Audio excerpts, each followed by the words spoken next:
Damos honor a ti, damos honor a ti, creador de vida, eres tú.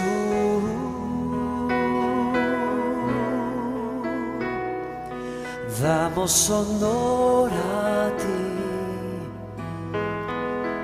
damos honor a ti, porque no hay otro Dios como tú. Rey de reyes, admirable, eres el principio y fin, soberano y sublime, eres nuestro Salvador.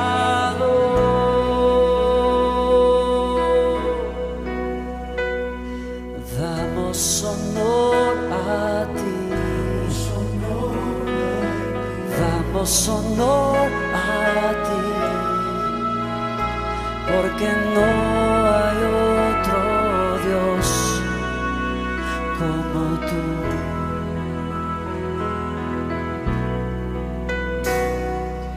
Damos honor a ti, damos honor a ti, creador de vida, eres tú.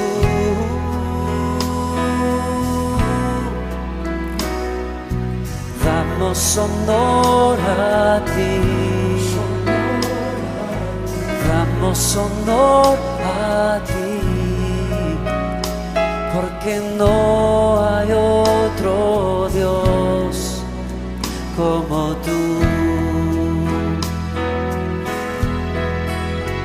Rey de reyes, admirable, eres el principio y fin, soberano y sublime, eres nuestro Salvador.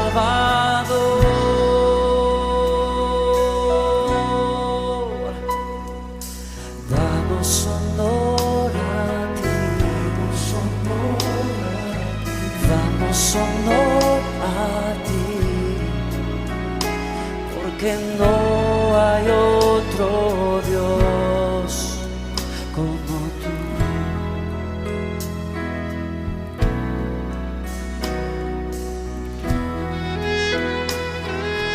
Fuimos creados para estar de rodillas delante de ti, Señor. Traemos nuestras coronas y las ponemos a tus pies en esta noche, Señor.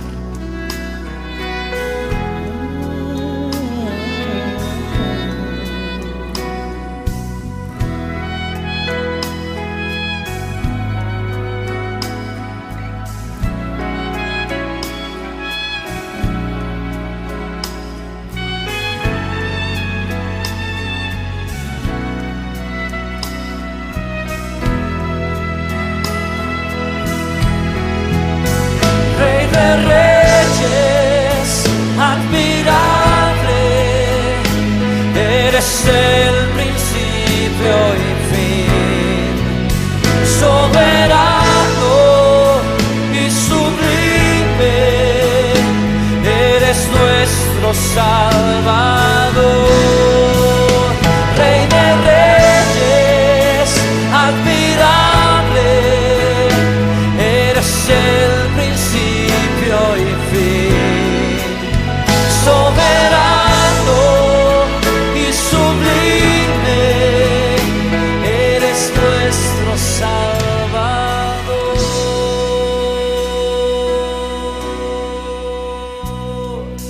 Damos honor a ti, damos honor a ti, porque no hay otro Dios como tú.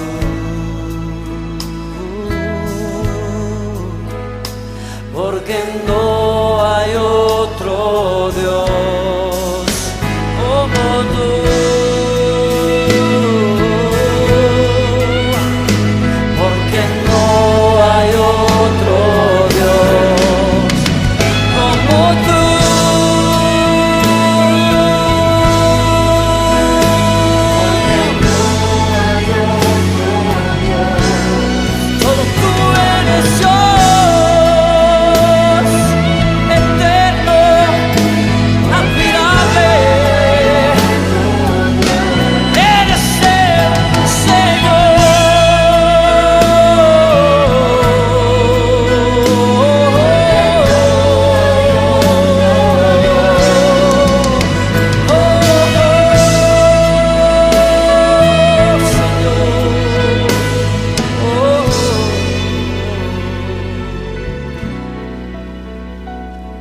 porque no hay otro Dios.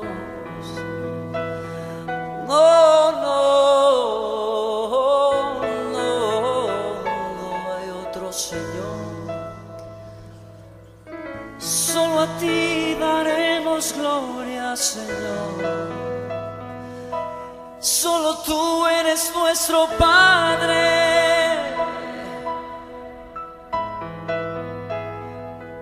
porque no hay otro Dios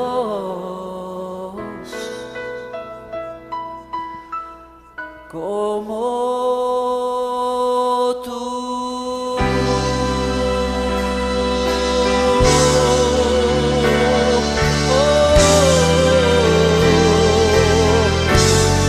Ponte de pie y le ofreces un aplauso al Señor. Proclámalo.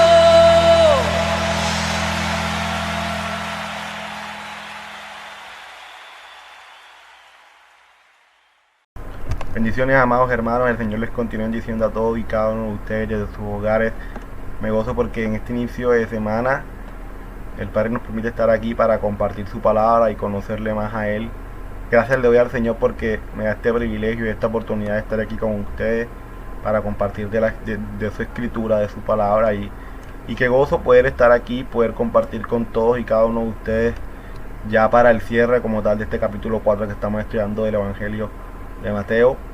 Y bueno, me gozo en el Señor, me gozo en el Padre Eterno, y bueno, pues quería darle las gracias al Padre porque ya hoy, para su gloria y su honra, vamos a terminar este capítulo 4. Entonces, antes que nada les invito a que oremos ya después de habernos gozado en la alabanza, que oremos y le demos la gloria al Padre Eterno por este momento y que sea Él guiándonos y direccionándonos.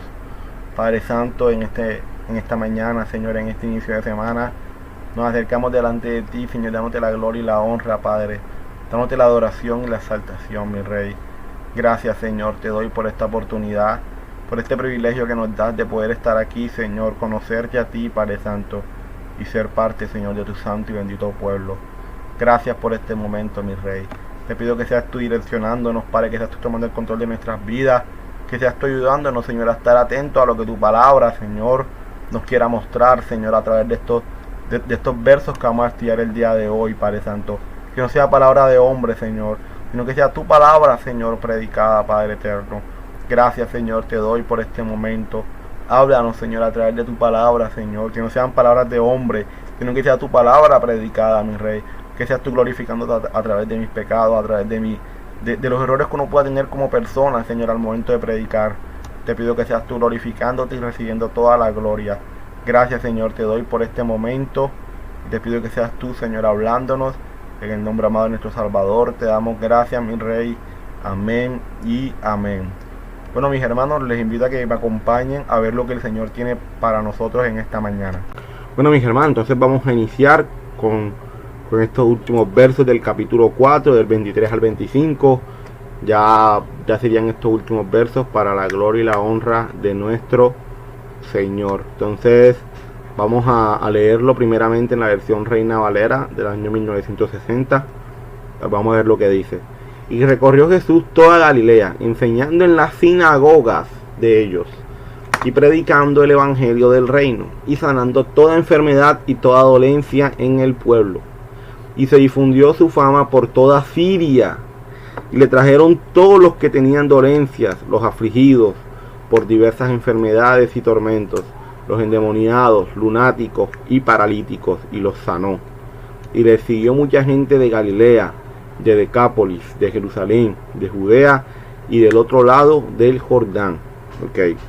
Ahora vamos a verlo en la versión israelita nazarena del año 2011. Dice: Yahshua o Yahoshua recorría todo el Galil, ¿cierto? Toda Galilea, enseñando en las sinagogas de ellos, proclamando la buena noticia del reino y sanando toda enfermedad y toda dolencia en el pueblo. Su fama se extendió por toda Siria, y le llevaban todos los que tenían dolencias, los que padecían diversas enfermedades y dolores, y los endemoniados, los epilépticos y los paralíticos, y él los sanaba. Lo siguieron grandes multitudes del Galil, de Decápolis, de Jerusalén, de Yahudá y del otro lado de Jardín. Mi hermano, en estos últimos versos, vamos a enfocarnos en el día de hoy. Vamos a estudiar estos versos y nos vamos a dar cuenta cuán enriquecedor va a ser para nuestras vidas. Y pues junto con ello también veremos todo el resumen, ¿cierto?, de lo que ha sido este capítulo 4. Entonces vamos a ver primeramente las preguntas a los versos del 23 al 25. Vamos a ver las preguntas que le hacemos a estos versos. Primera, ¿cuál era la concepción de sinagoga en el siglo I? Sí, porque quizás hoy nosotros podemos tener una concepción, una idea de lo que era la sinagoga, pero ni siquiera sabemos cómo estaba compuesta, quién la dirigía. O sea, no sabemos nada de eso. Y vemos que nuestro Salvador iba a la sinagoga. Él iba a la sinagoga. No dice que iba a una iglesia ni nada de eso. Decía, iba a la sinagoga. Pero que es una sinagoga. ¿Cómo estaba compuesta la sinagoga? Entonces, todo eso lo vamos a ver. Segundo, ¿qué es el Evangelio? ¿Y cuál es su concepción en el siglo I? Sí, porque hoy vemos nosotros infinitas de predicaciones sobre lo que es el Evangelio. Pero nunca nos hemos puesto a analizar y a ver realmente cuál es la concepción del Evangelio que se tenía en los tiempos de nuestro Salvador. ¿Qué era el Evangelio? ¿Por qué el Señor predicaba el Evangelio? ¿Qué es creer en el Evangelio? Cuando nuestro Señor dice que arrepiéntanse y crean en el Evangelio. ¿Qué es el Evangelio? ¿Qué es el Evangelio? Eso lo vamos a responder hoy. Y lo vamos a responder desde la concepción del siglo I. No lo vamos a responder desde el siglo IV o desde el siglo de nosotros. No. Porque ¿qué sería interpretarlo mal? Sería sacarlo del contexto en el cual está la palabra. Y no podemos sacarlo de ese contexto. Tenemos que irnos a ese contexto y entenderla desde ese contexto. El problema de nosotros es que pretendemos que la concepción que nosotros tenemos de evangelio hoy era la misma que se tenía en el siglo I. No, y no es así realmente. Entonces vamos a ver qué es el evangelio.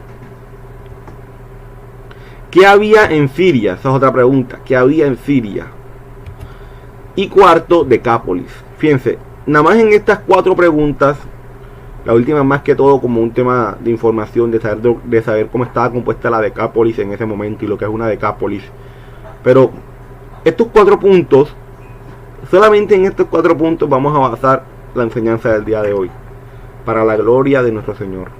Y quiero que estemos muy atentos porque se va a compartir información muy importante para la gloria de nuestro Señor, y quiero que todos estemos sumamente atentos a todo lo que vayamos a estar compartiendo para la gloria de nuestro Señor. Entonces vamos a iniciar. ¿Cuál era la concepción de sinagoga en el siglo I? Vamos a ver. En nuestros días el lugar de enseñanza para la palabra del Señor es llamado iglesia, pero el trasfondo de esta palabra muchas veces ni lo conocemos. Es por ello que el término sinagoga no lo podemos entender desde nuestro concepto de iglesia, sino desde el concepto de sinagoga del primer siglo. O sea, tenemos que irnos al siglo I, tenemos que ver cuál era la concepción de sinagoga en el siglo I, y a partir de ahí decir, vamos a interpretarlo. Pero no podemos llevarlo a nuestro tiempo, mis hermanos, porque estaríamos interpretando mal la escritura. No saquemos a la escritura de su contexto, no la saquemos de su contexto. Vamos a ver lo que nuestra hermana Mariela Pérez nos muestra en su video La sinagoga en los tiempos de Yeshua, en el año 2020. Una hermana que grabó un video sobre esto y realmente aprendí mucho ahí. Y la cito a ella porque realmente gran parte de la información que vamos a tratar la tomo de allí. Entonces, como les digo, siempre es muy importante también en medio de la consulta que uno haga, de todo lo que uno haga, citar a la persona, porque entonces estaríamos cometiendo un delito primeramente, y estaríamos también pecando, porque estaríamos en este caso robando, ¿cierto?, los derechos de autor. Entonces siempre es muy importante eso, y yo lo mantengo muy presente. Si en la universidad me lo exigen y me lo enseñan así, cuanto más para las cosas del Señor se debe hacer así. Entonces es muy importante eso, citar a la persona en la cual uno consultó y no robar sus derechos. O sea, el hecho de que la persona se haya tomado el tiempo de consultar de averiguar, de profundizar. Y tú tomar esa información no te da derecho a ti de tomarla como si esa información fuese tuya, sino que debes tomarla citando a esa persona, citando a la persona que lo hizo. Entonces es muy importante eso, y eso siempre lo van a ver ustedes en medio de este estudio, porque es algo que yo realmente tengo muy presente para la gloria del Señor. Entonces vamos a ver, sinagoga. La sinagoga era un grupo de 10 hombres completamente entregados al estudio de la Torá. Recuerden que es la Torá lo que para nosotros hoy es el Pentateuco. O sea, eran 10 personas que estaban entregadas al estudio de esos 5 libros. Y solamente por estos 10 hombres se podía conformar una sinagoga. Pero, ¿por qué 10 hombres? O sea, ¿por qué no 11? ¿Por qué no 12? ¿Por qué 10 hombres? ¿Por qué 10 hombres? Entonces vamos a ver por qué son 10 hombres realmente. Los que conforman una sinagoga en el siglo I. En el siglo I, la sinagoga era compuesta por 10 hombres estudiosos de la palabra, de la Torá. La pregunta es, ¿por qué 10 hombres? Bueno, vamos a ver. Fíjense lo que dice Números 13, del 1 al 2. Y Jehová habló a Moisés diciendo: envía tú hombres que reconozcan la tierra de Canaán, la cual yo doy a los hijos de Israel. De cada tribu de sus padres enviaréis un varón, cada uno príncipe entre ellos. Entonces, teniendo en contexto Números 13 del 1 al 2, nos damos cuenta que en este texto, ¿qué está mandando el Señor a hacer? Que manden 10 espías, ¿cierto? En este caso, de cada tribu, 12 espías, una persona por cada tribu, para que vayan y reconozcan la tierra que el Señor les iba a dar a poseer, la tierra de Canaán. Entonces van los 12 espías, ¿cierto?, a reconocer la tierra de Canaán. Y sigue el texto, aquí ya en el verso 14, en el capítulo 14 dice: y Josué, hijo de Nun, y Caleb, hijo de Jefone, que eran de los que habían reconocido la tierra, rompieron los vestidos y hablaron a toda la congregación de los hijos de Israel diciendo, o sea, ya después de que hayan reconocido la tierra, estos dos hombres, ¿cierto?, Josué y Caleb, dicen lo siguiente: la tierra por donde pasamos para reconocerla es tierra en gran manera buena. Si Jehová se agradare de nosotros, él nos llevará a esta tierra y nos las entregará, tierra que fluye leche y miel. Por tanto, no seáis rebeldes contra Jehová, ni temáis al pueblo de esta tierra, porque nosotros los comeremos como pan. Su amparo se ha apartado de ellos, y con nosotros está Jehová, no los temáis. Entonces toda la multitud habló de apedrearlos, pero la gloria de Jehová se mostró en el tabernáculo de reunión a todos los hijos de Israel. Y Jehová dijo a Moisés: ¿hasta cuándo me va a irritar este pueblo? ¿Hasta cuándo no me creerán con todas las señales que he hecho en medio de ellos? Entonces, trayendo también en contexto, porque obviamente tampoco la idea era tocar todo el capítulo, trayendo en contexto Números capítulo 3 y capítulo 14 que está pasando, el Señor manda a una persona por tribu, o sea, en este caso 12 personas, a reconocer la tierra. De esos que fueron a reconocer la tierra, solamente dos, solamente Josué y Caleb, regresaron dando la información que el Señor quería que dieran, o sea, la información correcta, de que el Señor les iba a dar esa tierra. Pero ellos no, pero 10 de esos espías, o sea, 10, en este caso solamente Caleb y Josué dieron la información correcta.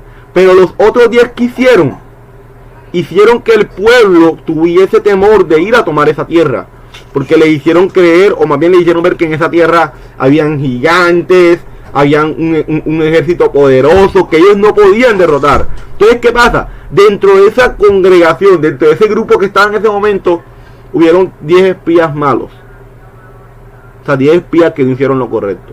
Pero solamente hubieron 2 que sí hicieron lo correcto, ¿cierto? Entonces vamos a ver cómo en el siglo I se tomó esta situación que sucedió en Números para decir que en las sinagogas tienen que haber 10 hombres.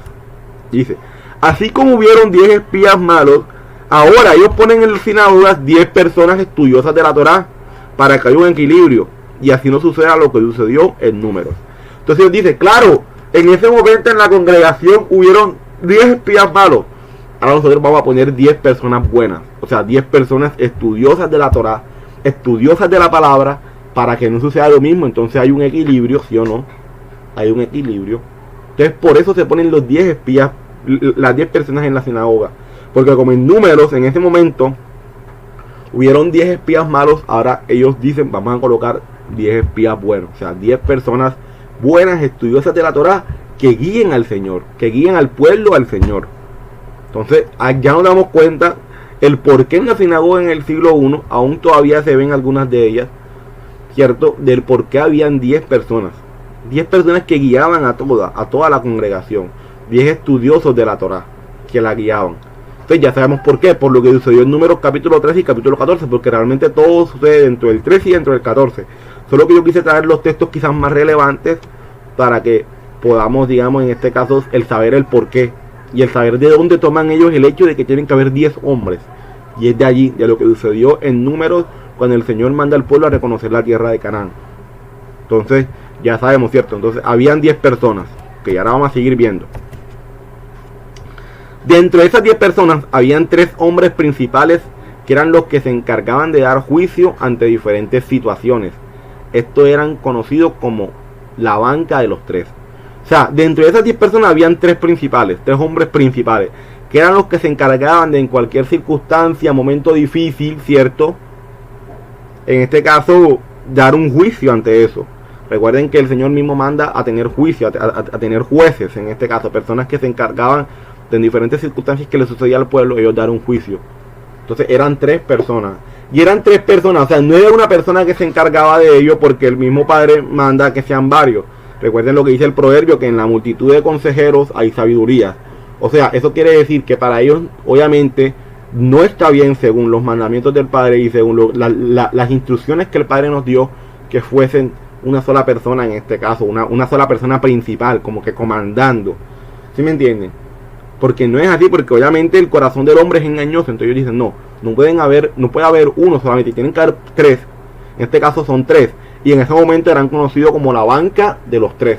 Porque eran 3 principales que se encargaban de dar juicio ante diferentes casos que se presentaban dentro de la misma sinagoga, dentro de la misma, el grupo como tal que estaban allí. Entonces era muy importante para ellos que hubiesen 3. Y fíjense, mi hermano, muy contrario a lo que nosotros quizás podemos ver hoy. Hoy en muchas congregaciones, no en todas, pero en muchas de las congregaciones vemos que solamente el pastor es el que dice si no, y quizás el pastor no está quizás en este caso acompañado de personas que también le puedan decir como que sí, pastor, está bien o no. Pero es que muchas veces hoy por hoy se idolatra mucho a la figura del pastor. Entonces es como que lo que diga él viene de parte de Dios, y lo que dice él es sí y es amén. Y no es así, mis hermanos. Nuestros pastores, nuestras personas que están ahí, que el Señor ha puesto ahí, que en hebreo no es pastor, en hebreo es la palabra roe, que es quien guía como tal, la persona que guía. Entonces, esas personas que están allí son puestas por el Señor. Y claro, nosotros debemos honrarles a ellos, porque son las personas que el Señor puso allí, pero no dejar de verlo con esas personas que también se pueden equivocar, que también pueden fallar delante del Padre, y que ellos también necesitan de nosotros como congregación para nosotros ayudarles a ellos, porque siguen siendo personas como nosotros, siguen siendo personas que se pueden equivocar. Pero hoy lastimosamente nosotros vemos que en muchas congregaciones no es así. De hecho, el pastor no acepta muchas veces ni siquiera que lo corrijan, ni siquiera que le digan un pero. Pero mis hermanos, nos damos cuenta que aún en el siglo I se veía, dentro de las mismas sinagogas, congregaciones, la gente se cuidaba de eso. Sino que ya habían 3. Y claro, ya entre 3 hay 3 consejos, hay tres opiniones. Y si las 3 están de acuerdo, gloria al Señor, ¿cierto? Porque en la multitud de consejeros hay sabiduría. Pero si esos 3, solamente hay uno que dice que sí, los otros dicen que no, entonces ahí hay que orar, hay que seguir orando, porque ya son 2 que están diciendo que no. Y son 3 personas que el Padre mismo también puso allí para que guiaran al pueblo. Entonces, fíjense cómo se manejaba la sinagoga en ese momento, que eran 3 personas principales que se encargaban de dar juicio ante diferentes circunstancias. Por eso es que, bueno, aquí también recordé el texto que de hecho lo vamos a ver más adelante en Mateo, cuando dice que el principal de la sinagoga, ahí no se refiere a 1, se refiere a 3 como tal, pero en ese momento había 1, pero no era solamente un principal en la sinagoga, eran 3 principales en la sinagoga. También había uno que era el encargado de hacer las oraciones en público y dar los sermones de la Torá, o sea, de los mandamientos, de los 5 libros de la Escritura. Esta persona era conocida como el Shaliach Shitbur, que significa el ángel de la congregación. Ojo, la persona que en ese momento se encargaba de dar, en este caso, el mensaje a la congregación, o sea, lo que en este caso, lo que nosotros conocemos como el sermón o la enseñanza, era conocido como un Shaliach Tzibur. Recuerden que la palabra ángel en hebreo hace referencia al enviado, ¿cierto? Al enviado, a un mensajero del Señor. Entonces, claro, en ese momento la persona que daba el mensaje era conocido como un ángel, como el ángel de la congregación, claro, porque era el mensajero, era el que daba el mensaje a la congregación en ese momento. Entonces, esto nos va a ayudar a entender algo que está en Apocalipsis. Dice, fíjense lo que dice en Apocalipsis 1:20. El misterio de las 7 estrellas que has visto en mi diestra y de los 7 candeleros de oro. Las 7 estrellas son los ángeles de las 7 ¿qué? Iglesias. Y los 7 candeleros que has visto son las 7 iglesias. Mi hermano, cuando le está diciendo ahí que las 7 estrellas son los ángeles de las 7 iglesias, no se refiere a los ángeles como tal, como nosotros lo podríamos pensar. No, se refiere a los Shaliach Tzibur. O sea, aquellas personas que daban el sermón en la congregación. O sea, cuando se le está mandando a que ese misterio de las 7 estrellas que ha visto y los 7 candeleros, las 7 estrellas son los 7 ¿qué? Son los ángeles de las 7 iglesias. O sea, son los que daban el mensaje, el sermón en esas 7 iglesias, en esas 7 congregaciones. Entonces ya nos damos cuenta que en Apocalipsis, cuando entendemos todo esto, todo este contexto en el siglo I, ya nos damos cuenta que en Apocalipsis no hace referencia a ángeles quizás como nosotros lo pensamos, no. Hace referencia a personas como tal. Personas que en ese tiempo, que en ese momento eran llamados como los ángeles de la congregación, porque se encargaban de dar ese mensaje a la congregación de parte del Señor. Entonces allá vamos a entender, o sea, que había una persona en este caso que era quien daba el mensaje. De los 10 habían 3 que daban juicio, 3 que se llamaban la banca de los 3, y había uno que daba el mensaje, que era conocido como el ángel de la congregación o el Shaliach Tzibur. Fíjense lo que dice Apocalipsis 1:20 en la Biblia Kadosh Israelita Mesiánica. Él no de esto, solo que en otra versión, una versión hebrea. Dice: he aquí el significado secreto de las 7 estrellas que has visto en mi mano derecha, y de las 7 menorot de oro, la menorá, pero que en este caso es menorot, que en este caso está en plural, las 7 estrellas de los malachim. ¿Qué significa malachim? De los ángeles. Son los ángeles, son los mensajeros de las 7 asambleas mesiánicas. Y los 7 menorot son las 7 asambleas mesiánicas. Dice, Apocalipsis no se refiere a ángeles como tal, sino a esas personas que servían en la sinagoga para las oraciones en público y dar los sermones de la Torá, los cuales eran conocidos como el ángel de la congregación. Fíjense, seguimos con la sinagoga. También habían 2 parnasim, que para nosotros son los diáconos, que eran los encargados del cuidado de los pobres. Ellos recogían la ofrenda, y había otro llamado el Lahelek Sedahat, que era el encargado de distribuir la ofrenda. Entonces habían 2 personas: el que recogía la ofrenda para darla a los pobres, ¿cierto? Y para el mantenimiento de la sinagoga, y también el Lahelek Sedahat, que era el encargado de distribuir esa ofrenda como tal, esa ofrenda que se daba en ese momento. O sea que en la sinagoga del siglo I se daban ofrendas. Se daban ofrendas para 2 razones: para el cuidado de la sinagoga, o sea, para el sostenimiento de la sinagoga. Aún también se le daba a la persona que compartía en la sinagoga, y también se le daba a los pobres. O sea, eso era algo que el pueblo del Señor siempre ha tenido presente: el cuidado para con los pobres, las viudas. Es algo que dentro del pueblo del Señor siempre se ha mantenido presente, el cuidado para con ellos. Entonces ya sabemos que había otra persona, en este caso los 2 diáconos. Entonces, 3 de las bancas, uno que enseñaba, que era el ángel de la congregación, ¿cierto? Que era lo que estaba hablando Apocalipsis. Que habían 2 diáconos, ya llevamos 7, y aquí ya vemos que un octavo era un intérprete, que también era el oficio de Turgemán, que era el intérprete. Esta persona era instruida en lenguas y se ponía justo al lado de quien leía la palabra del Señor, ya que quien la leía en hebreo, y este intérprete la traducía a la lengua del lugar. Este oficio estaba desde tiempos de Esdras. Esta persona podría parafrasear lo dicho. Entonces había también un turgemán, o sea, un intérprete. Es como, quizás yo he visto muchas veces, de hecho lo he visto en muchas predicaciones, donde hermanos van a China quizás en China, obviamente el hermano que está predicando no habla el mandarín, que es el lenguaje en China, no habla mandarín. Entonces, claro, él puede hablar en inglés, un idioma que quizás en China también se conoce bastante y se habla bastante. Entonces, el hermano está hablando en inglés, pero hay un hermano de la congregación allí en China que traduce a las personas en mandarín para aquellos que no entienden como tal quizás el inglés. Entonces, él traduce en mandarín lo que el hermano está diciendo en inglés. Entonces, ese era el turquemán en ese momento, el intérprete, que era quien se encargaba de dar, en este caso, la traducción de lo que quien estaba predicando estaba diciendo. Ahora, esta persona también podía en cierto momento parafrasear lo dicho. Entonces ya nos damos cuenta que también había un turquemán, o sea, un intérprete de lo que en ese momento se decía. Entonces, fíjense todo lo que estamos aprendiendo de lo que es la sinagoga en el siglo I. Y no lo sabíamos, pero fíjense cómo está compuesta la sinagoga.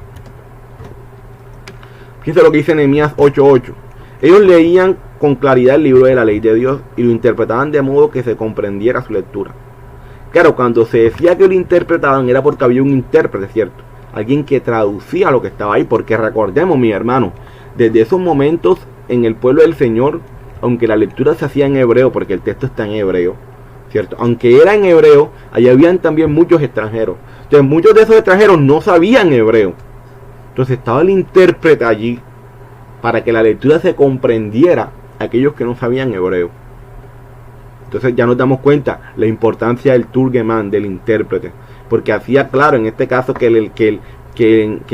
el mensaje también se diera a conocer ante los extranjeros.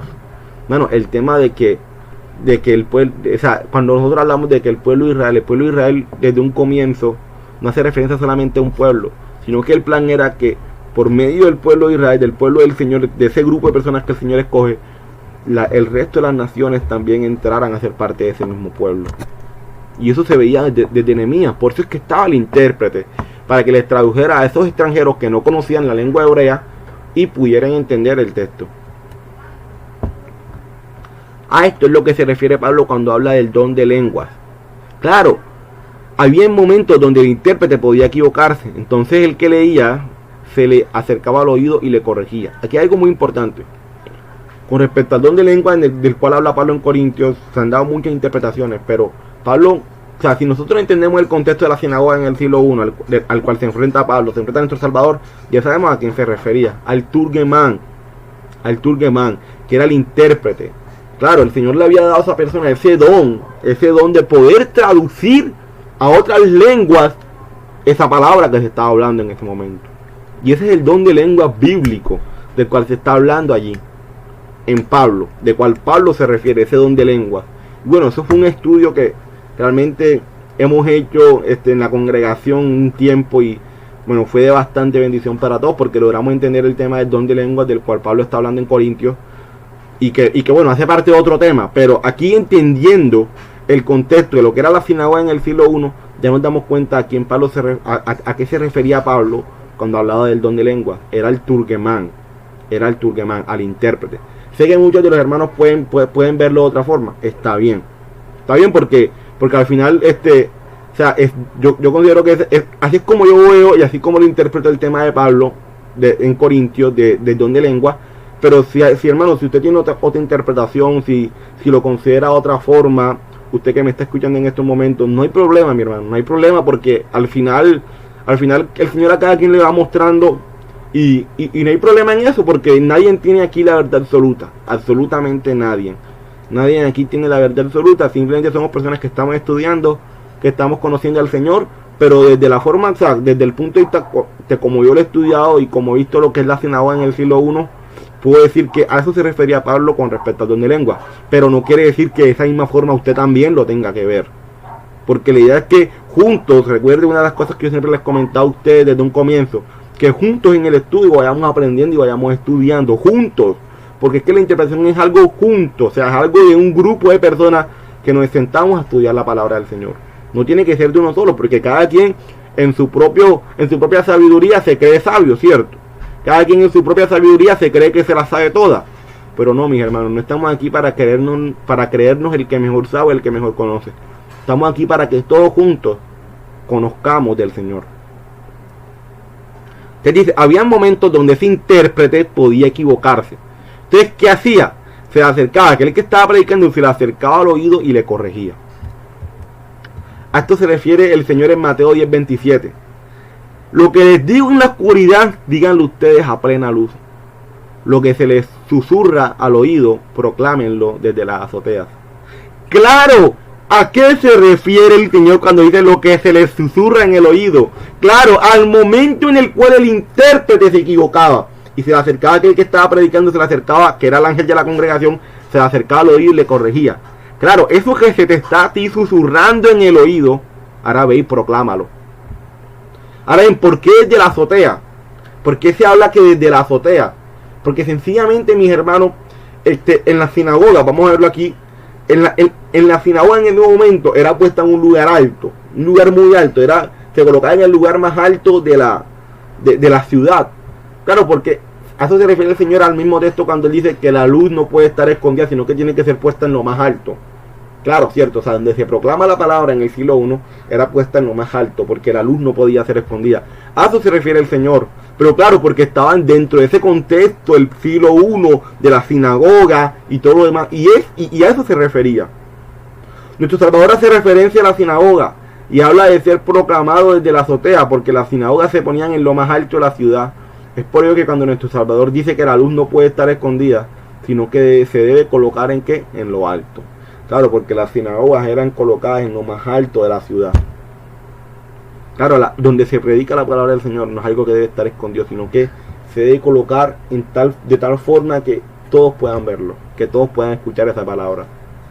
Y cuando se refiere a lo que se le susurra en el oído, se refiere a ese momento en el cual el turgemán, el intérprete, se equivocaba. Y llegaba en este caso el ángel de la congregación, se le acercaba y le corregía. Claro, eso que en ese momento al turgemán se le está susurrando en el oído, él tiene que luego proclamarlo desde la azotea, o sea, desde lo más alto de la ciudad. Pues fíjense ya cómo estamos conociendo todo este tema de la sinagoga en el siglo I. Ahora bien, aparte de ello, recuerden que gran parte de la información anterior, o la gran mayoría de ella, lo tomé del video de nuestra hermana, y como les digo, siempre me gusta mantener el tema de la citación, porque pues es muy importante eso para mí. Pero aquí ya vamos a empezar a ver otro punto, más allá de salirnos del punto de ya haber entendido cómo se componía la sinagoga en el siglo I. Ahora quiero que veamos, digamos, cómo ha evolucionado el término al cual nosotros tenemos, que es iglesia. O sea, cómo ha llegado ese término iglesia para nosotros hoy. Y que para nosotros el llamar iglesia hoy por hoy es hacer referencia al lugar, ¿cierto?, donde nosotros nos reunimos para compartir la palabra del Señor, a ese lugar. Eso lo llamamos iglesia. Pero la gran pregunta es, ¿así se llamaba en el siglo I o así era desde un comienzo? Vamos a ver cómo ha evolucionado ese término de iglesia hasta nuestros días. Entonces, congregación. Primero con la palabra congregación. Desde lo que nosotros conocemos en el Antiguo Testamento, desde el Nuevo Deuteronomio, vamos a ver que ya existía la congregación. Y en hebreo es la palabra kahal, que significa congregación, multitud, reunión, montaje, convocación. Convocación. Eso quiere decir, mi hermano, de que desde el Antiguo Testamento ya existía lo que es la congregación, lo que es el pueblo del Señor, el grupo de personas que se reunían a compartir la palabra del Señor. Solo que no existía como lo vemos, que es iglesia, sino que era en hebreo la palabra kahal, que es congregación. Fíjense lo que dice Deuteronomio 18, del 15 al 16. Dice: el Señor tu Dios levantará de entre tus hermanos un profeta como yo. A él sí lo escucharás. Eso fue lo que le pediste al Señor tu Dios en Horeb. ¿El día de qué? De la asamblea. O sea, el día en el cual la congregación, la kahal, se reunió. Cuando dijiste: no quiero seguir escuchando la voz del Señor mi Dios, ni volver a contemplar este enorme fuego, que no sea que muera. Entonces nos damos cuenta que en Deuteronomio 18 ya está la asamblea, o sea, la kahal, la congregación del Señor. En Horeb, el día de la asamblea, se lee en hebreo así: Beyoret, Beyón, Ha-Kehilá. Beyoret, Beyón, Ha-Kehilá. De la palabra kahal, cierto, es donde viene la palabra Kehilá. Kehilá, que es la palabra congregación. Por eso es que ustedes ven que dentro del canal que nosotros como congregación tenemos en YouTube es Quejilación. ¿Por qué Quejilación? Porque la palabra Quejilá es la palabra que primeramente se usó para hacer referencia al pueblo del Señor, al lugar donde el pueblo del Señor se congrega, se convoca al pueblo del Señor para escuchar la palabra, que es la palabra Cajal, que después de ahí nace la palabra Quejilá, Yonja Quejilá. Entonces ahí nos damos cuenta que Quejilá es la palabra también asamblea, significa también asamblea o convocación. Por eso es que ustedes ven que el canal de YouTube de la congregación es Quejilación, o sea, congregación Sion. Porque hemos entendido que esa es la palabra, desde su idioma original, esa debe ser la palabra. Y como debe ser traducida. Ahora bien, vamos a ver la palabra sinagoga. Proviene de dos raíces griegas. Sin, que significa junto, y agein, que significa guiar o conducir, que da origen al verbo sinagein, o sea, reunir o congregar. Esto nos da a entender que la palabra sinagoga en sí, pues no tiene nada, o sea, nace de hecho de la misma palabra que es congregarse, o sea, reunirse. En este caso se congregaban y se reunían ¿a qué? A compartir la palabra del Señor, compartir la Torá. Mira acá, dice: ya para el tiempo de nuestro Salvador, el pueblo que estaba ahí ya había sido influenciado por una cultura greco-romana. Entonces ya el nombre de Quejilá se quitan y pasa a llamarse Sinagein, o sea, sinagoga. Claro, como ya en ese momento, en el tiempo de nuestro Salvador, ¿cierto? Vemos que ya el pueblo está influenciado por una cultura greco-romana, o sea, griega y romana. Pues ya en ese momento no se tenía, aunque en la mentalidad de ellos estaba, o sea, dentro de la mentalidad hebrea, estaba que eso era llamado una cajal, una quejilá, donde ellos se congregaban. Pero ya en ese momento no, o sea, ya dentro de la cultura greco-romana, ya no se llamaba quejilá, sino que se llamaba sinagoga, que era el lugar de congregarse, el lugar de reunirse para compartir la palabra del Señor. Iglesia, ahora vamos a ver la palabra iglesia. Proviene del latín ecclesia y del griego eclesia también, solo que la escritura es diferente. En Atenas la eclesia, o sea la iglesia, era la asamblea de los ciudadanos reunidos para discutir temas netamente políticos. Y hermanos, aquí nos damos cuenta de algo muy interesante, y es que la traducción que se hace de quejilá a iglesia no es la correcta, o no es la mejor realmente, porque es que en iglesia la palabra iglesia, que es eclesia, cierto, nos damos cuenta que no era un lugar donde se reunían para compartir la palabra, sino que era un lugar donde se reunían para discutir temas que políticos. Entonces, claro, cuando van a traducir la escritura del hebreo al griego, ellos tienen que buscar un equivalente. Y como no hay un equivalente que haga referencia a la palabra quejilá, ¿cierto? Donde se reúnen para compartir la palabra del Señor, dicen, bueno, no tenemos una palabra que haga referencia a un lugar de reunirse para compartir la palabra del Señor.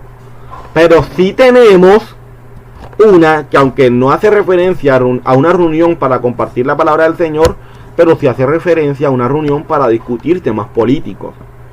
Entonces por eso vamos a colocar la palabra iglesia. Claro, porque tienen que buscar el equivalente más cercano. Y el más cercano en el griego es la palabra eclesia, que es un lugar donde se reúnen para discutir temas políticos. Se da de dos palabras, que significa fuera, y kleis, que significa llamados.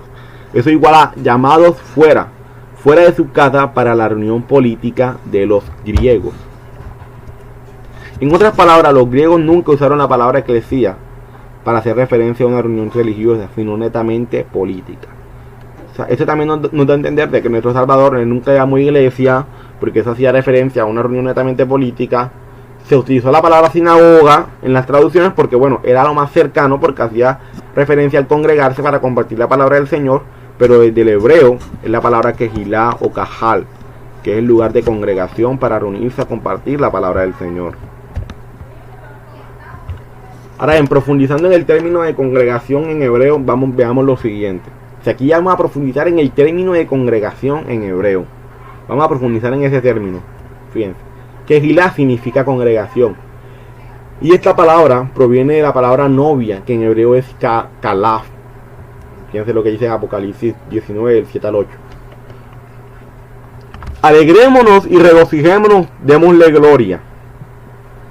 ya ha llegado el día de las bodas del Cordero. Su novia, o sea, su calaf, se ha preparado. Ya ven, la palabra calaf, cierto, proviene de la palabra quejilá, que es congregación. Ojo, todo esto es del hebreo. Todo esto es del hebreo. Por eso es que la traducción correcta debe ser quejilá. Claro, porque la quejilá, que es la congregación del Señor, es esa calaf también, es esa novia que se está preparando para las bodas del Cordero. Pero tú dices, iglesia, eso no tiene nada que ver con calaf, no tiene nada que ver con la novia del Señor, desde el hebreo, obviamente. Todo esto es del hebreo, desde el idioma original. Entonces, si nos damos cuenta de la importancia de conocer el idioma original, dice, su novia se ha preparado, o sea, su quejilá, su calaf se ha preparado, y se le ha concedido vestirse de lino fino, limpio y resplandeciente. Entonces, aquí nos damos cuenta que, fíjense, la palabra quejilá, ¿cierto? De ahí, de esa palabra quejilá, que es congregación, que hace referencia al pueblo del Señor, de ahí nace la palabra calaf, ¿cierto? Que es la palabra novia. Claro, que la novia es la misma que, es la misma congregación del Señor, el mismo pueblo del Señor, que se está preparando para las bodas del Cordero. Entonces, fíjense, muy importante eso. No podemos creer que la quejilá de nuestro Padre Eterno es solamente conformada por israelitas nativos, sino que también habían de otras naciones, como yo le había comentado. Eso es lo que dice Éxodo 12 del 37 al 38.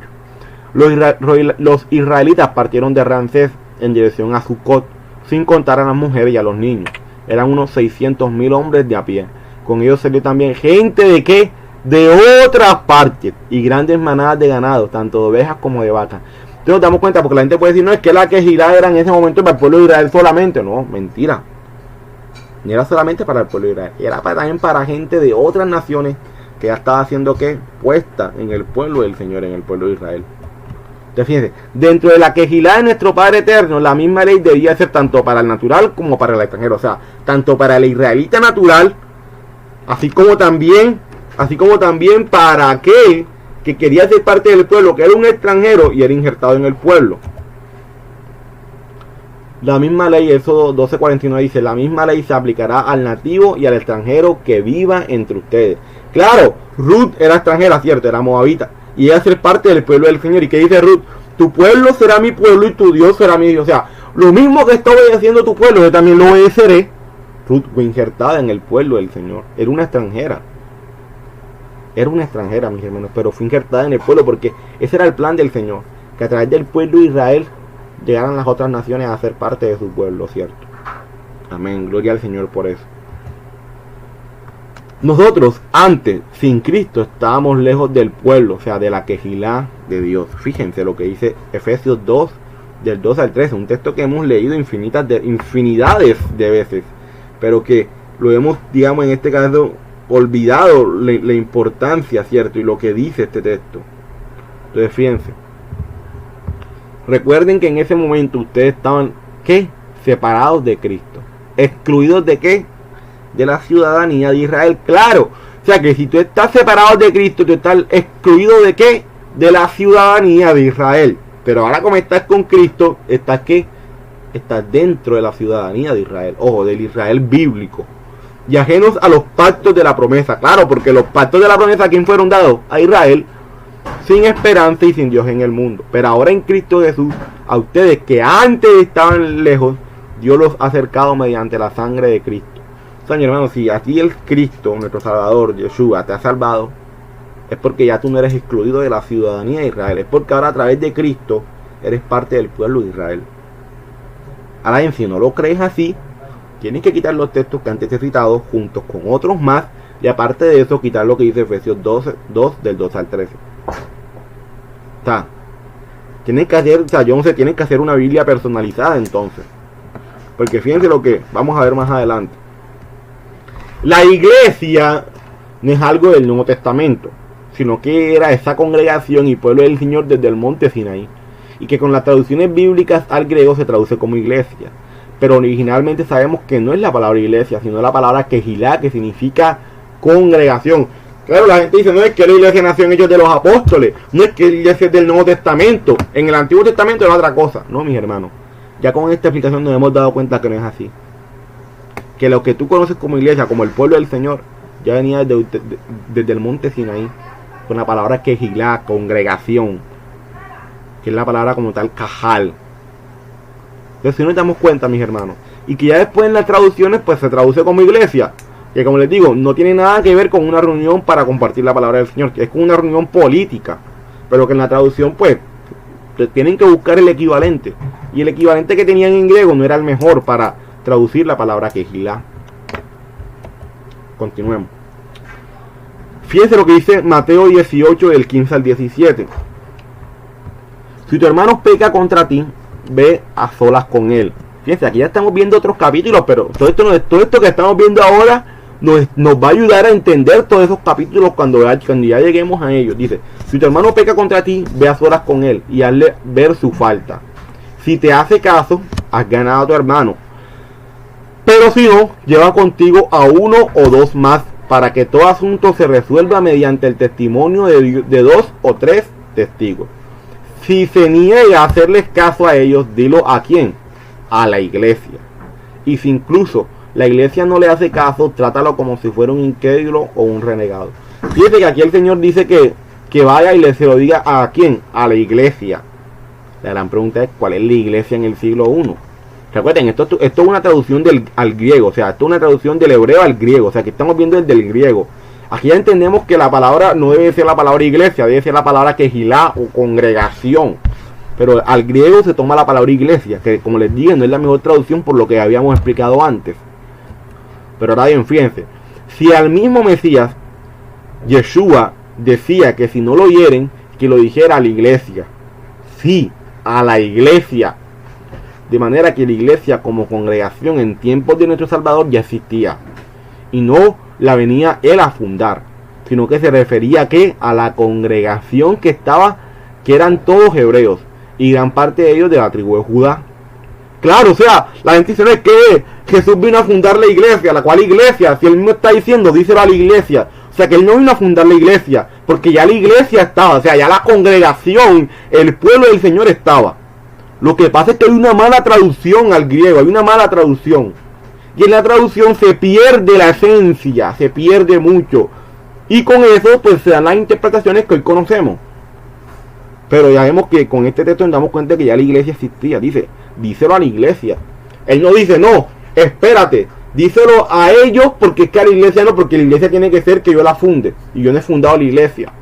No, dice, díselo a la iglesia, o sea, díselo a la quejilá, a la congregación que está allí. Y que gran parte de ellos eran judíos, porque recuerden que la tribu de Judá fue la tribu que después del exilio es la que vuelve. Y el resto de las tribus donde están esparcidas en las naciones. De todo eso, mi hermano, lo hemos explicado en capítulos anteriores para que cuando lleguemos a estos textos, para nosotros sea fácil la interpretación.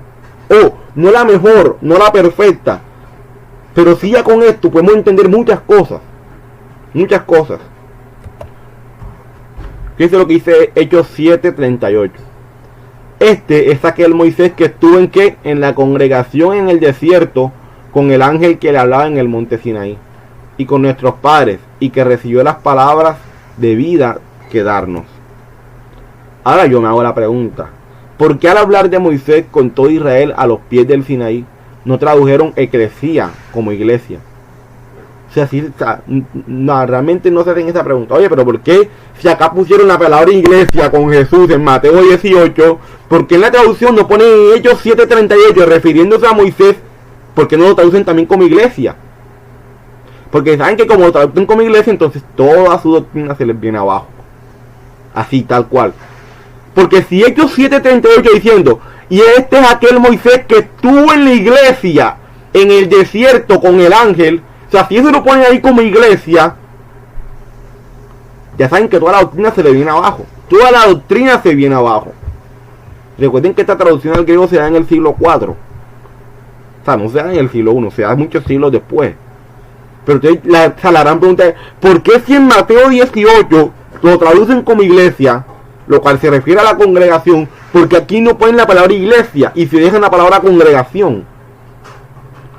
Ya sabrán ustedes por qué. Dice, mi opinión personal aquí, siguiendo acá con el texto, mi opinión personal es que tanto Casiodoro de Reina como Cipriano de Valera, que son dos curas católicos, que en ese momento, por eso es que se llama Reina Valera,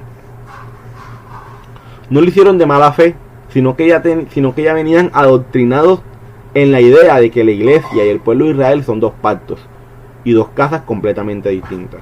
Claro, porque como ya venían adoctrinados, según la doctrina que le habían enseñado, pues sabían que no podían traducir ese texto en Hechos 7:38 como iglesia. Porque claro, tenían que hacer la distinción entre lo que es la iglesia y lo que es el pueblo de Israel en el Antiguo Testamento. Por eso es que no lo traducen así, pero deberían traducirlo así. Porque si así tradujeron Mateo 18, también tienen que traducir Hechos 7:38. Pero claro, no lo traducen para que se camufle y hagan su doctrina. Bien, hermano, el Señor dice en Oseas: mi pueblo se perdió por falta de conocimiento. A nosotros nos ha enseñado la famosa doctrina de reemplazo.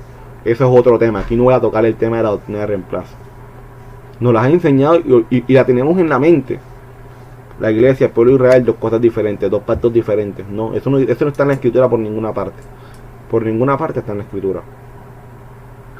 Pero bueno, mis hermanos, seguiremos avanzando y aprendiendo para la gloria de nuestro Señor, con amor, con mucho amor, para la gloria del Padre Eterno. Pero esta es la crítica que se hace. O sea, ¿por qué si aquí lo traducen así? ¿Por qué acá no lo hacen?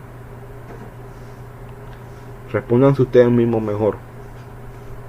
Entonces vamos a continuar. Ahora sí entramos a la siguiente pregunta, que es la segunda. ¿Qué es el Evangelio y cuál es su concepción en el siglo I? ¿Qué es el Evangelio? Quizás nosotros podemos tener diferentes conceptos hoy por hoy de lo que es el Evangelio. De hecho, hoy por hoy ni siquiera el mismo pueblo del Señor está en unanimidad de lo que es el Evangelio. Existen diferentes doctrinas, diferentes conceptos, en fin.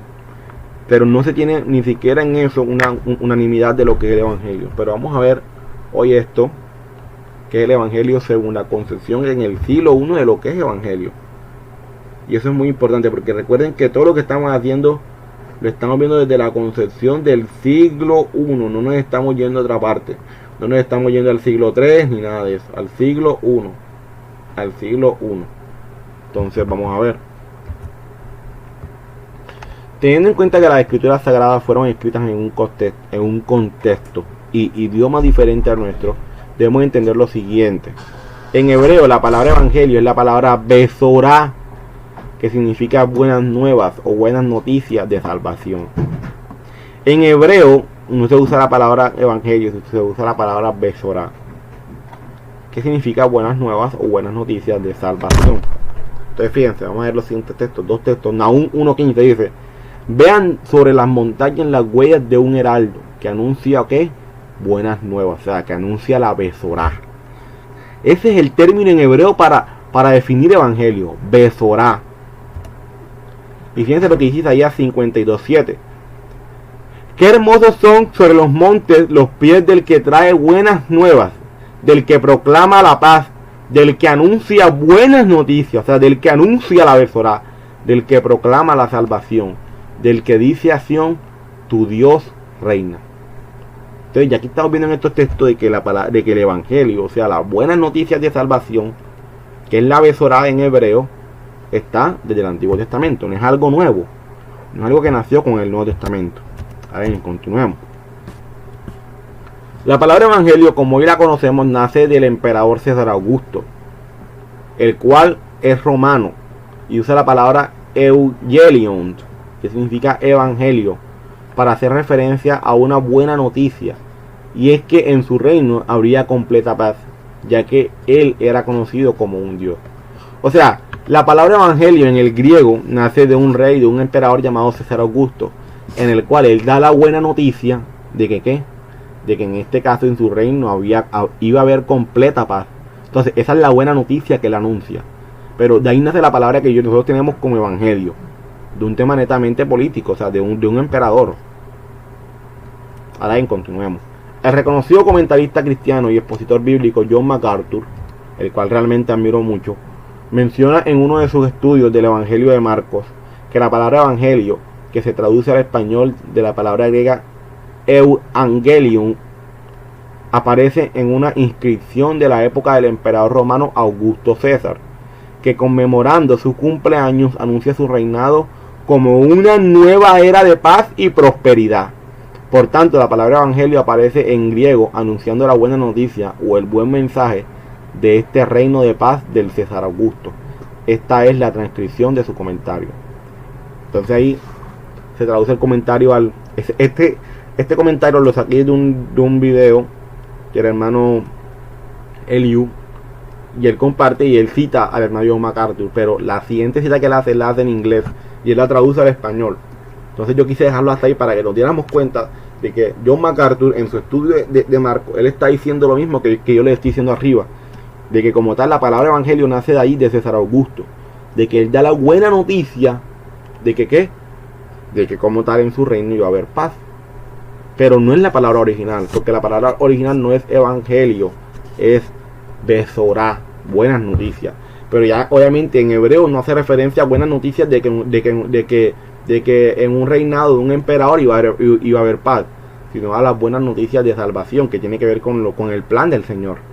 Pero no tiene que ver, pero evangelio no tiene nada que ver con el plan del Señor, sino que tiene que ver con un reinado de paz, o sea, con un reinado de un hombre, en este caso de un emperador César Augusto, de completa paz.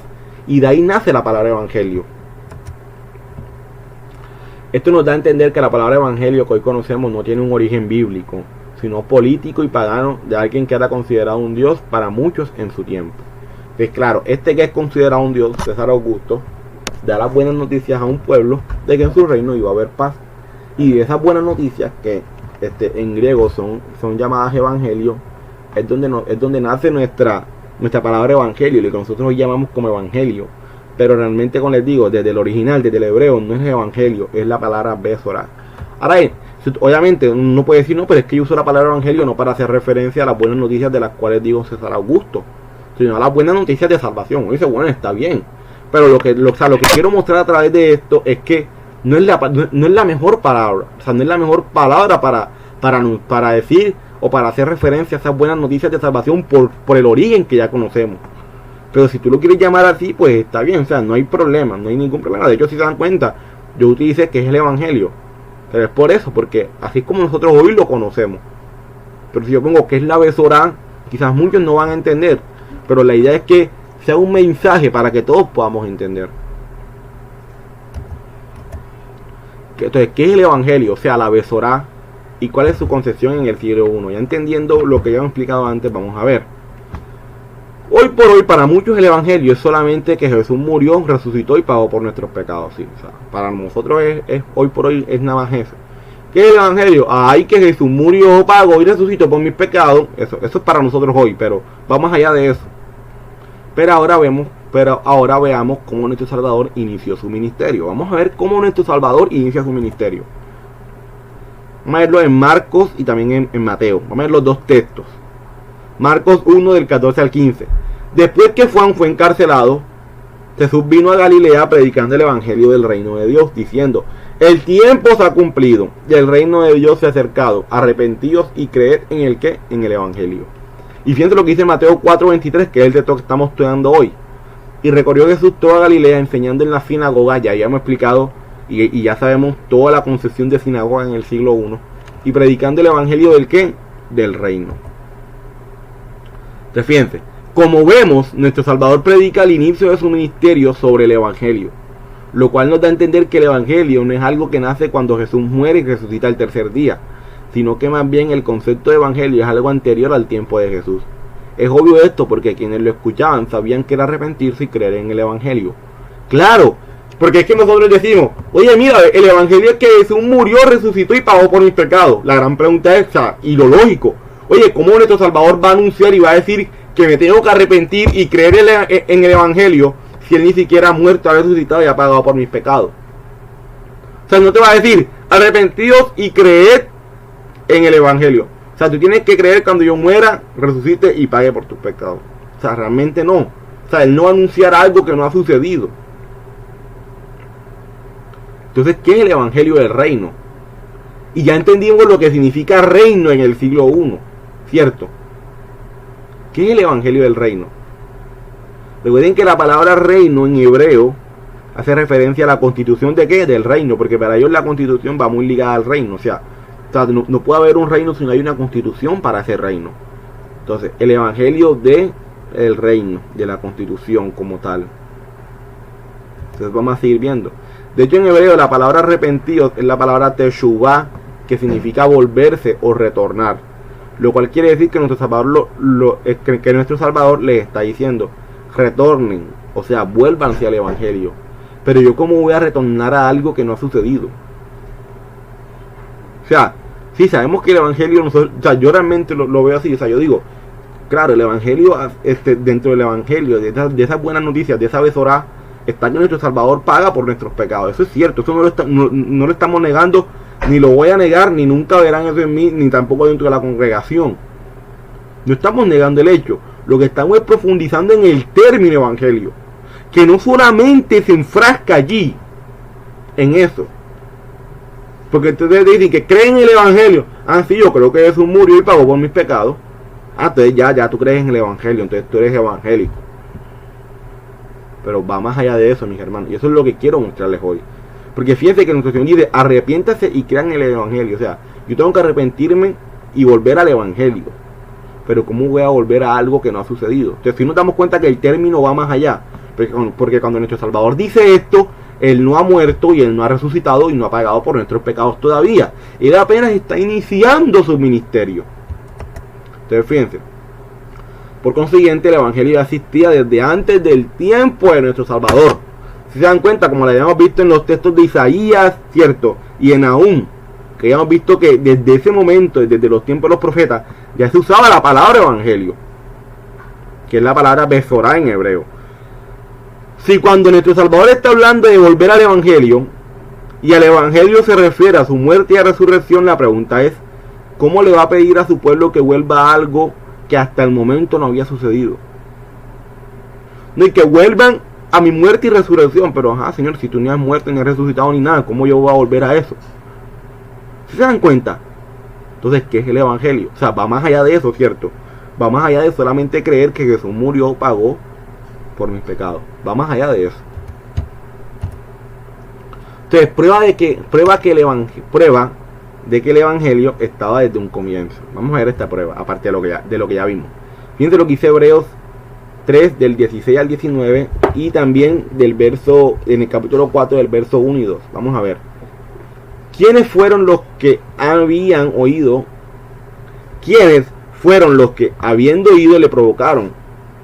¿No fueron todos los que salieron de Egipto de mano de Moisés? Y con quienes estuvo él disgustado 40 años. O sea, el Señor estuvo disgustado con su pueblo, ¿cierto? Su pueblo lo había provocado porque había sido desobediente. No fueron los que pecaron. Recuerden que es el pecado, es infracción de ¿qué? De la ley. O sea, habían infringido los mandamientos del Señor, cuyos cuerpos cayeron en el desierto. Claro, muchos de ellos murieron, ¿por qué? Porque habían pecado, porque habían infringido los mandamientos del Señor, a quienes juró que no entrarían en su reposo, sino aquellos que desobedecieron. Y vemos que no pudieron entrar a causa de incredulidad. Ahora pasamos al verso 4. Temamos pues que no sea que, permaneciendo aún la promesa de entrar en su reposo, alguno de vosotros parezca no haberlo alcanzado. Porque también a vosotros se nos ha anunciado la buena nueva como a ellos. O sea, el evangelio, la buena noticia, también ha sido anunciada a nosotros. ¿Como a quién? Como a ellos también. La gran pregunta es: ¿qué es la buena noticia? ¿Qué es el evangelio? Porque a ellos también les fue anunciado. A ellos también les fue anunciado la buena noticia. Entonces, si nos damos cuenta que cuando nuestro Salvador dice que crean en el evangelio, ¿pero a qué voy a creer? ¿Qué voy a creer? Dice, pero vamos a repetir el verso 2. Dice: porque también a nosotros se nos ha anunciado la buena noticia, o sea, el evangelio como a ellos. Pero no les aprovechó el oír la palabra. O sea, ¿qué es el evangelio? La palabra del Señor. No lo está diciendo Hebreos 3. Hebreos 3 me lo está diciendo. Dice, claro, se les anunció el evangelio a ellos, pero no la aprovecharon al oír ¿qué? La palabra. ¿Qué es el evangelio? La palabra del Señor. Pero vamos a profundizar en eso más adelante. Por no ir acompañada de fe en los que oyeron. Vamos a seguir viendo porque, mis hermanos, esto es muy, muy importante e interesante.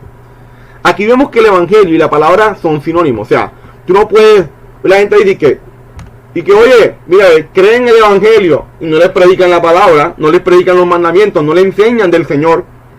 Porque aquí vemos que la palabra, el evangelio va acompañado de ¿qué? De la palabra. Entonces sigamos viendo. Dice, aquí vemos que el evangelio y la palabra son sinónimos, pero ¿cuál fue esa palabra que el pueblo oyó al salir de Egipto? Pero no la aprovecharon porque no la acompañó ¿de qué? De fe. Ahora vamos a ver acá. Debemos entender que en hebreo la palabra fe es la palabra emuná, que significa obediencia al Señor y sus mandamientos. Fíjense, cuando ustedes buscan la palabra fe en hebreo, les aparece esta palabra, emuná. Es esta palabra que está aquí. Es la palabra fe en hebreo, emuná, que tiene que ver con firmeza, constancia, fidelidad y ¿qué? Y obediencia. Claro, mi hermano, ¿a qué eres fiel tú? ¿A qué eres obediente tú? A los mandamientos, ¿sí o no? Entonces, si nos damos cuenta que el texto, dentro de la mentalidad hebrea, de la cual se está escribiendo hebreo, vamos a leerlo nuevamente. Que dice, porque también a nosotros se nos ha anunciado la buena nueva, o sea, el evangelio. Fíjense, yo me hago la pregunta, ¿por qué aquí no tradujeron la palabra evangelio? ¿Por qué no lo pusieron como evangelio? Si en Mateo, allá, cuando nuestro Salvador está hablando, si lo traducen como evangelio, que sabemos que hace referencia a las buenas noticias de salvación, aunque la traducción es incorrecta, porque aquí no lo traducen igual. Porque aquí en hebreos no lo traducen como, porque a nosotros se nos ha anunciado el evangelio como a ellos. ¿Por qué no lo traducen así? Porque saben que se les viene toda la doctrina abajo. Sencillamente por eso. ¿Lo hicieron con buena intención, con mala intención? No lo sé.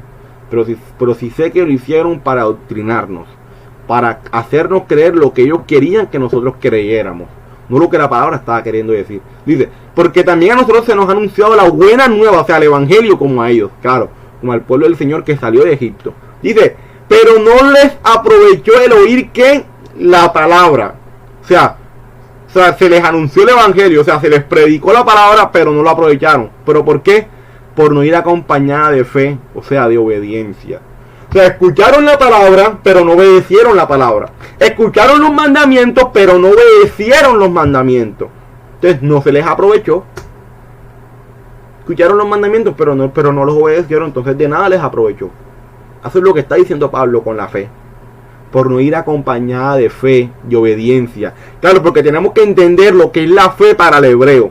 Para el hebreo, la fe es la obediencia a los mandamientos. Si tú no tienes fe, tú no obedeces. Entonces es que el mismo Señor dice, y aquí entendemos los textos, que sin fe es imposible ¿a qué? Agradar a Dios. Claro, sin obediencia es imposible agradarle. Si tú no obedeces los mandamientos, tú no vas a agradar al Señor, porque sin fe es imposible agradarle. Y aquí entendemos también el texto cuando se dice que la fe viene por el oír. ¿Y el oír qué? La palabra. Claro, la obediencia, la emuná, viene por el oír. ¿El oír qué? La palabra. Claro, porque cuando tú oyes la palabra, tú obedeces la palabra. Entonces, si nos damos cuenta cómo entendemos ya muchos pasajes cuando nos vamos al término del hebreo. La fe es la emuná, es la obediencia a los mandamientos. Por eso es que el Señor dice, que aquel que tiene fe será salvo. Claro, aquel que obedece sus mandamientos va a ser salvo, porque la emuná es un regalo del Señor. O sea, la obediencia a los mandamientos es un regalo de Él, que Él te da a ti. Amén. Entonces, continuemos, mis hermanos. Entonces ya sabemos que las buenas noticias, o sea, el evangelio, también fue anunciado al pueblo que había salido de Egipto, pero que no aprovecharon escuchar esas buenas noticias, esa palabra del Señor, porque no la acompañaron con la ¿qué? Con la obediencia. O sea, mis hermanos, que si tú realmente has aprovechado el evangelio, o sea, si tú has creído en el evangelio, en esa buena noticia, es porque tú has hecho lo contrario a ellos en ese momento. Claro, ¿qué fue lo que ellos hicieron en ese momento? Escucharon la palabra, pero no la obedecieron. ¿Qué debes hacer tú? Escuchar esa misma palabra, porque la palabra no va a cambiar, y obedecerla. La gran pregunta es, ¿a qué palabra se refiere? Eso lo vamos a ver más adelante. Fíjate lo que dice primer carta de Pedro 1, del 23 al 25. Vamos a verlo. Siendo renacidos, no de simiente corruptible, sino de incorruptible, por la palabra de Dios que vive y permanece para siempre. La palabra del Señor vive y permanece para qué? Para siempre. O sea, que tú no puedes pretender que la palabra que se le fue dada a ellos allá, ahora vaya a cambiar contigo. No es que la palabra para mí es diferente. No es que la palabra que se le dio a ellos para que la obedecieran fue una. Para mí es otra. No, porque según primera de Pedro, la palabra del Señor vive y permanece para siempre. O sea, tú no la puedes cambiar. En pocas palabras, tú eres quien ha cambiado la palabra del Señor, pero el Señor no ha cambiado. Porque su palabra vive y permanece para siempre. Dice, porque toda carne es como hierba y toda la gloria del hombre como flor de la hierba. La hierba se seca y la flor se cae. ¿Más qué? Mas la palabra del Señor permanece para siempre. ¿Y qué? Y esta es la palabra que por el Evangelio os ha sido anunciada. La gran pregunta es ¿cuál palabra? Porque debe ser la misma palabra que se les fue anunciada ¿a quién? A ellos allá. No puede ser otra palabra. Tiene que ser la misma, porque la palabra del Señor permanece para siempre. Mi hermano, yo siempre digo, yo tengo un Dios que es inmutable, o sea, que no cambia. Por lo tanto, su palabra no va a cambiar. O sea, que si tú para interpretar un texto acá, en el Nuevo Testamento, tienes que negar lo dicho acá, en el Antiguo, entonces no es el Dios que yo conozco y no es una interpretación correcta, porque está cambiando lo que el Señor ya dijo desde un comienzo. No puede cambiar. No puede cambiar. No puede pasar de que el Señor dijo una cosa aquí y acá diga otra. Porque entonces no es el Dios que yo conozco. Tenemos un Dios como nosotros que cambia. Que hoy te dice una cosa, mañana te dice otra y así te tiene. Ah, no, es que yo les dije a ustedes acá que obedecieran esto. Pero acá les digo que obedezcan esto. Entonces, es un Dios como nosotros que cambia. Porque nosotros sí somos así. Yo te puedo decir hoy esto y mañana te digo otra cosa. Porque soy hombre. Porque peco. Pero el Dios que yo conozco no es así. El Dios que yo conozco me dice una cosa aquí y así será para siempre. Porque vive y permanece para siempre su palabra. Él no cambia. ¿Y quién es Yeshua? ¿Quién es Jesús nuestro Salvador? La misma palabra del Padre hecha ¿qué? Hecha carne. O sea que esa misma palabra que fue dada de allá va a ser dada acá por medio de nuestro Salvador. Eso también quiere decir que nuestro Salvador no va a cambiar lo que dijo allá, sino que va a afirmar lo que allá ya fue dicho. ¿Cierto? Qué hermosa es la teología. Qué hermosa. O sea, la teología es hermosa cuando nos desprendemos de nuestro adoctrinamiento y empezamos a estudiar la palabra del Señor como debe ser. Como aquel libro que no cambia. Como aquel libro que nunca cambia. Y que no se contradice en nada de lo que dice. Absolutamente en nada. Entonces dice, más la palabra del Señor. Ahora bien, fíjense, aquí hay algo muy importante. Pedro aquí no está diciendo eso. O sea, no crean ustedes que Pedro se inventó eso que dijo. Cuando dice que toda carne es como hierba y toda la gloria del hombre es como flor de la hierba. La hierba se seca y la flor se cae. Mas la palabra del Señor permanece para siempre. Esas no son palabras que Pedro se inventó en el momento. Son palabras que ya fueron dichas. Ahora vamos a ver. ¿Qué era la palabra de Dios para Pedro? Para Pedro la palabra de Dios es la misma que es para Isaías. Porque él ahí cita Isaías 48. Entonces, ¿cuál es la palabra de Dios para Isaías? Pedro está citando Isaías 48. O sea que la misma palabra que para Pedro también es para Isaías. Porque no crean que Pedro es como nosotros. Pedro no fue que no, Isaías tiene una palabra allá, ahora yo estoy citando el mismo texto de Isaías, pero con otra palabra diferente. No. Para Pedro era la misma palabra. Y vemos que Pedro al final dice, y esta es la palabra que por el Evangelio os ha sido anunciada. Lo cual nos da a entender que el verdadero Evangelio contiene la palabra de Dios, de la cual habla Isaías. Ahora bien, fíjense. Cuando Isaías escribe su libro, no existía lo que tú hoy conoces como Nuevo Testamento, ni tampoco muchos esperaban tal cosa, ni tampoco todo el Antiguo Testamento estaba completo. Él solo tenía una cosa, y es lo que tú y yo conocemos como Pentateuco, que son los primeros 5 libros de la Escritura, donde el Señor le da las instrucciones a su pueblo, y que en hebreo es llamado Torá. O sea, ¿cuál es la palabra para Isaías? El Pentateuco. Porque sabe que esas son las instrucciones que el Señor da para su pueblo. Mis hermanos, esto es teología y esto es historia. O sea, si tú vas a citar Isaías el día de mañana, tienes que citarlo desde lo que para Isaías era, no para lo que para ti es hoy. A ver, si para ti la palabra que tenía Isaías y que para él era palabra del Señor, que es la palabra viva y es la palabra que por el Evangelio se nos anunció, si para ti es otra palabra diferente, entonces tienes que quitar Isaías 40 de tu Biblia. Pues digo, o sea, hay que hacer una Biblia personalizada. Porque Isaías no tenía a Pablo, no tenía y que la carta de los Corintios, no tenía nada de eso. Y tampoco lo estaba necesitando. Tampoco tenía ni siquiera los salmos habían sido escritos. Él nada más tenía una cosa.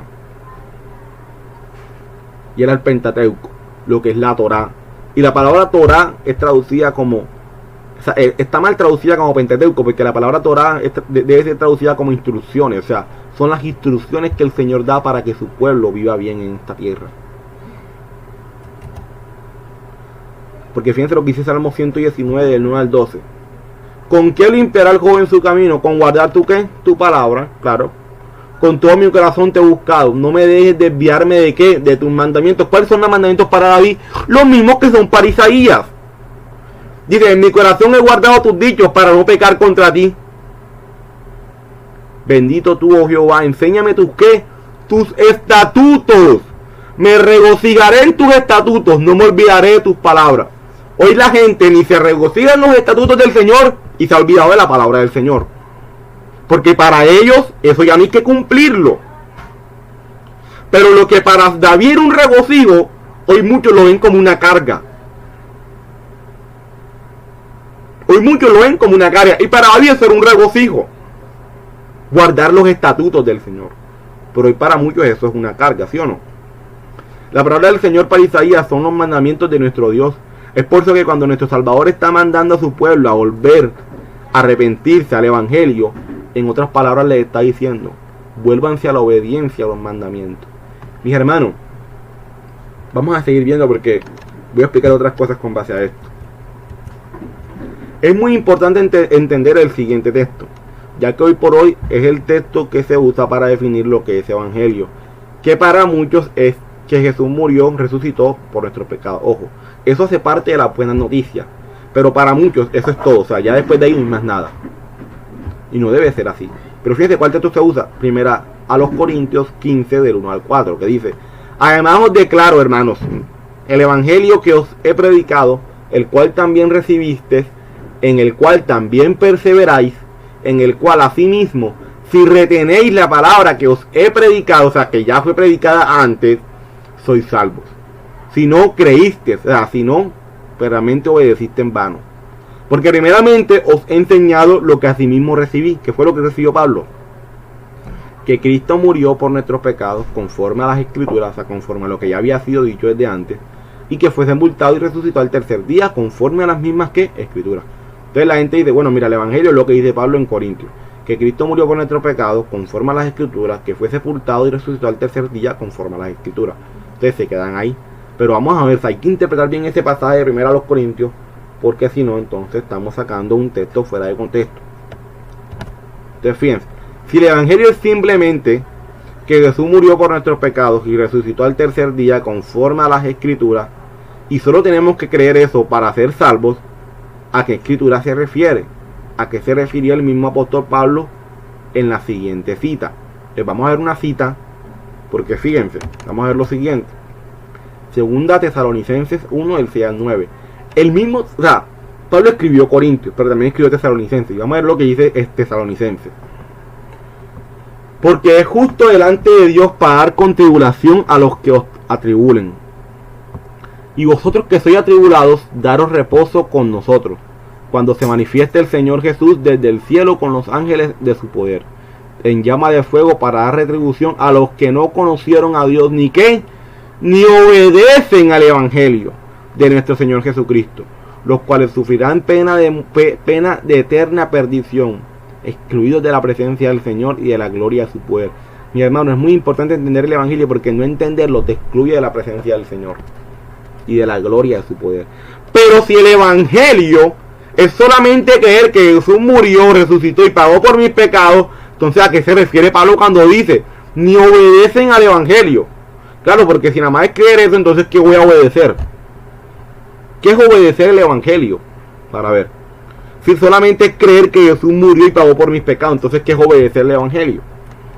Si el Evangelio es solo decir que Jesús murió y pagó por mis pecados, y lo creo, entonces después de creer, ¿qué es lo que voy a obedecer? Y si no lo obedece, será excluido de la presencia del Señor y de la gloria de su poder. Entonces fíjense, en resumidas cuentas, con base a lo que dice primero a los Corintios 15, 1 al 4, podemos decir que lo que Pablo está queriendo decir es que debemos obedecer el Evangelio, que es la palabra del Señor, o sea, sus mandamientos, la cual él mismo dice en los versos 1 y 2, y que ya luego en el verso 3 hace la relación de la obediencia a los mandamientos con el hecho de tener la confianza de que ya Jesús murió y resucitó por nuestros pecados.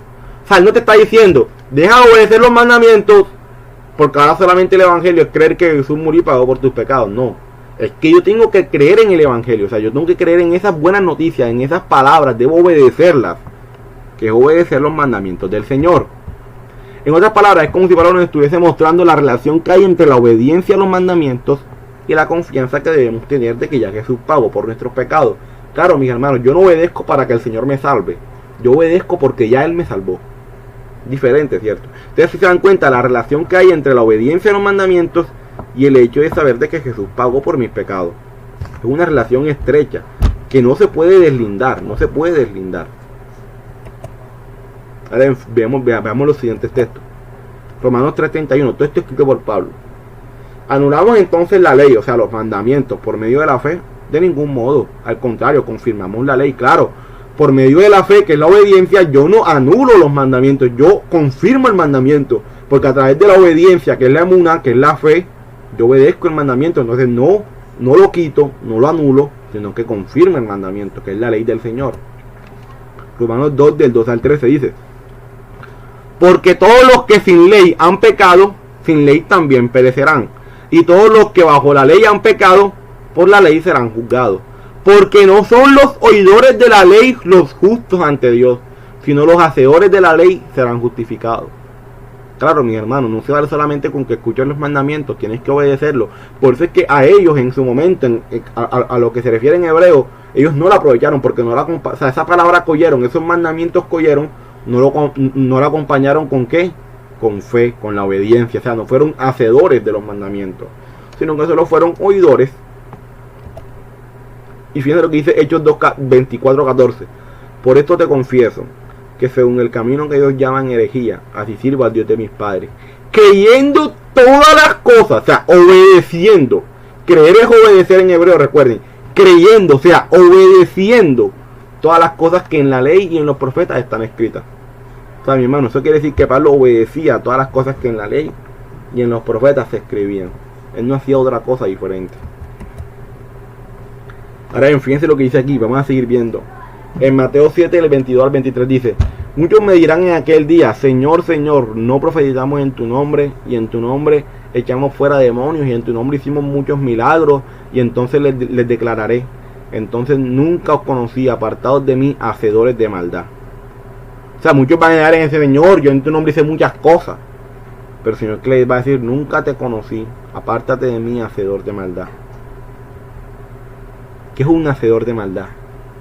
¿Qué es un hacedor de maldad? Veamos. En el griego se usa esta palabra, anomía, que quiere decir iniquidad. Iniquidad es maldad, desorden. Pero fíjense lo que dice: iniquidad, iniquidad es maldad, ley, injusticia. Entonces vamos a seguir viendo. El término a significa en contra de, y nomía significa ley o instrucción. O sea, en pocas palabras es como si el Señor le estuviese diciendo: nunca os conocí, apartados de mí, aquellos que están en contra de ¿qué? De mi ley, de mis instrucciones.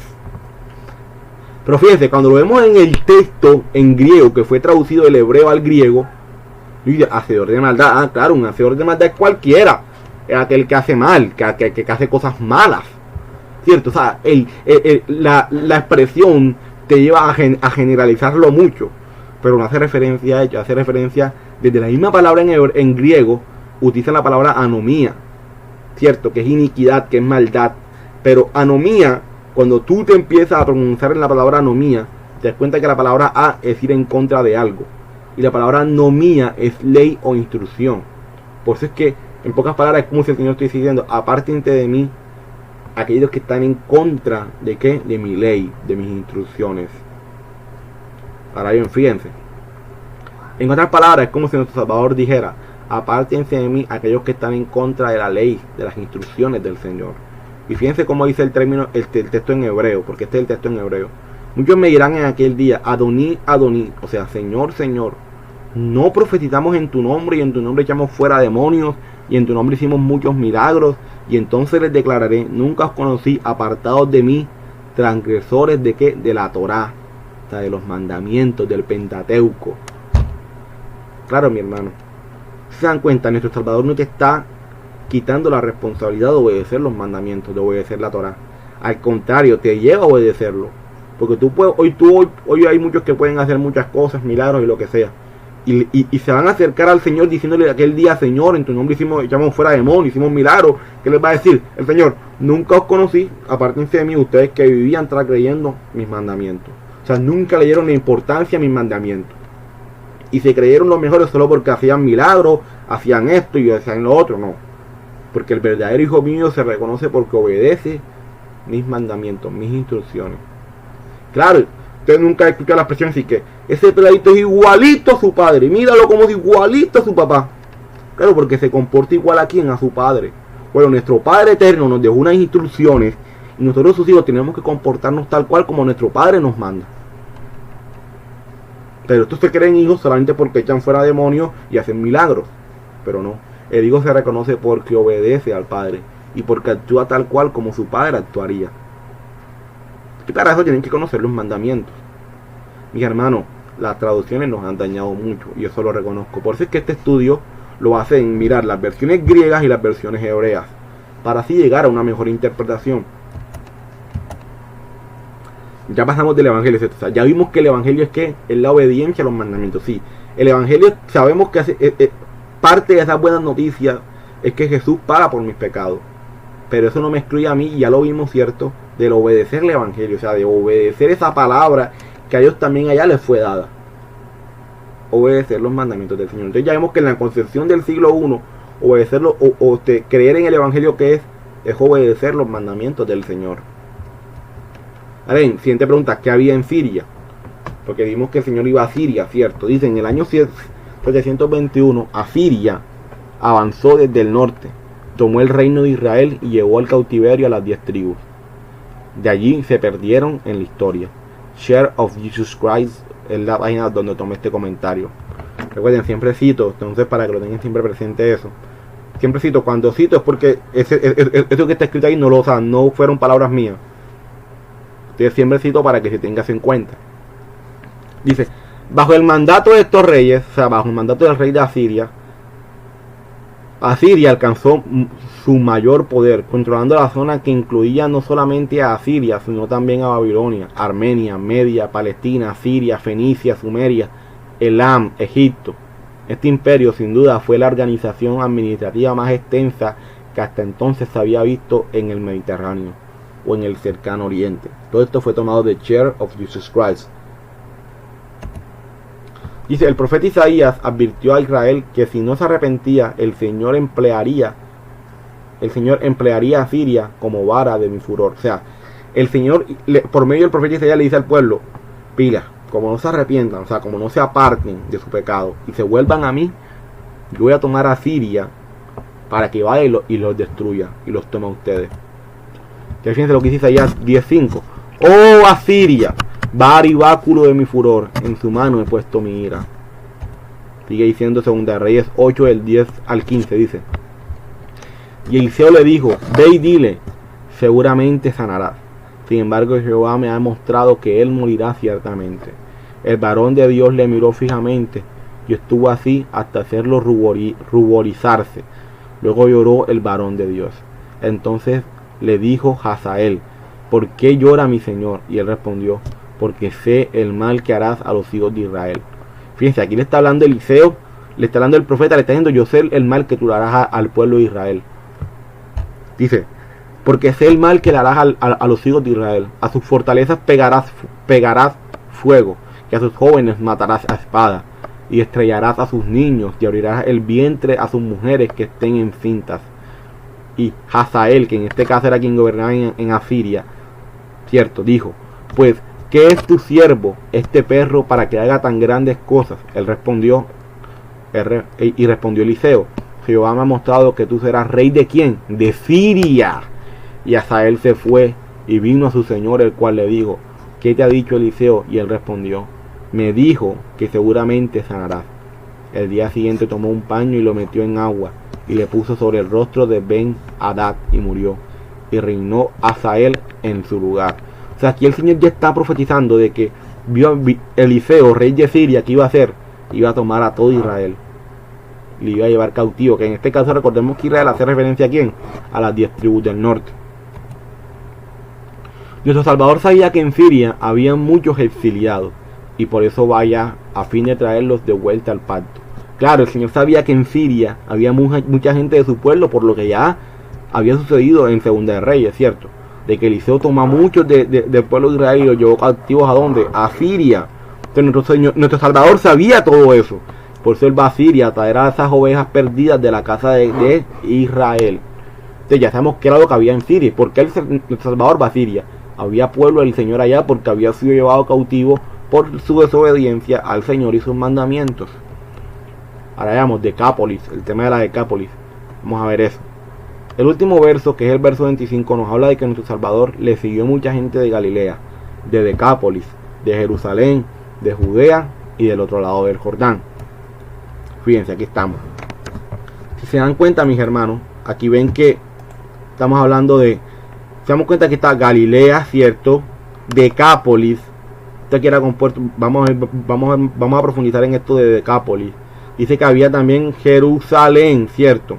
Dice de Jerusalén, de Judea. De Judea, fíjense que está Jerusalén. Aquí está Jerusalén, un pequeñito. Judea. Y del otro lado del Jordán, de este lado de acá del Jordán. Entonces vamos a ver lo que es la Decápolis.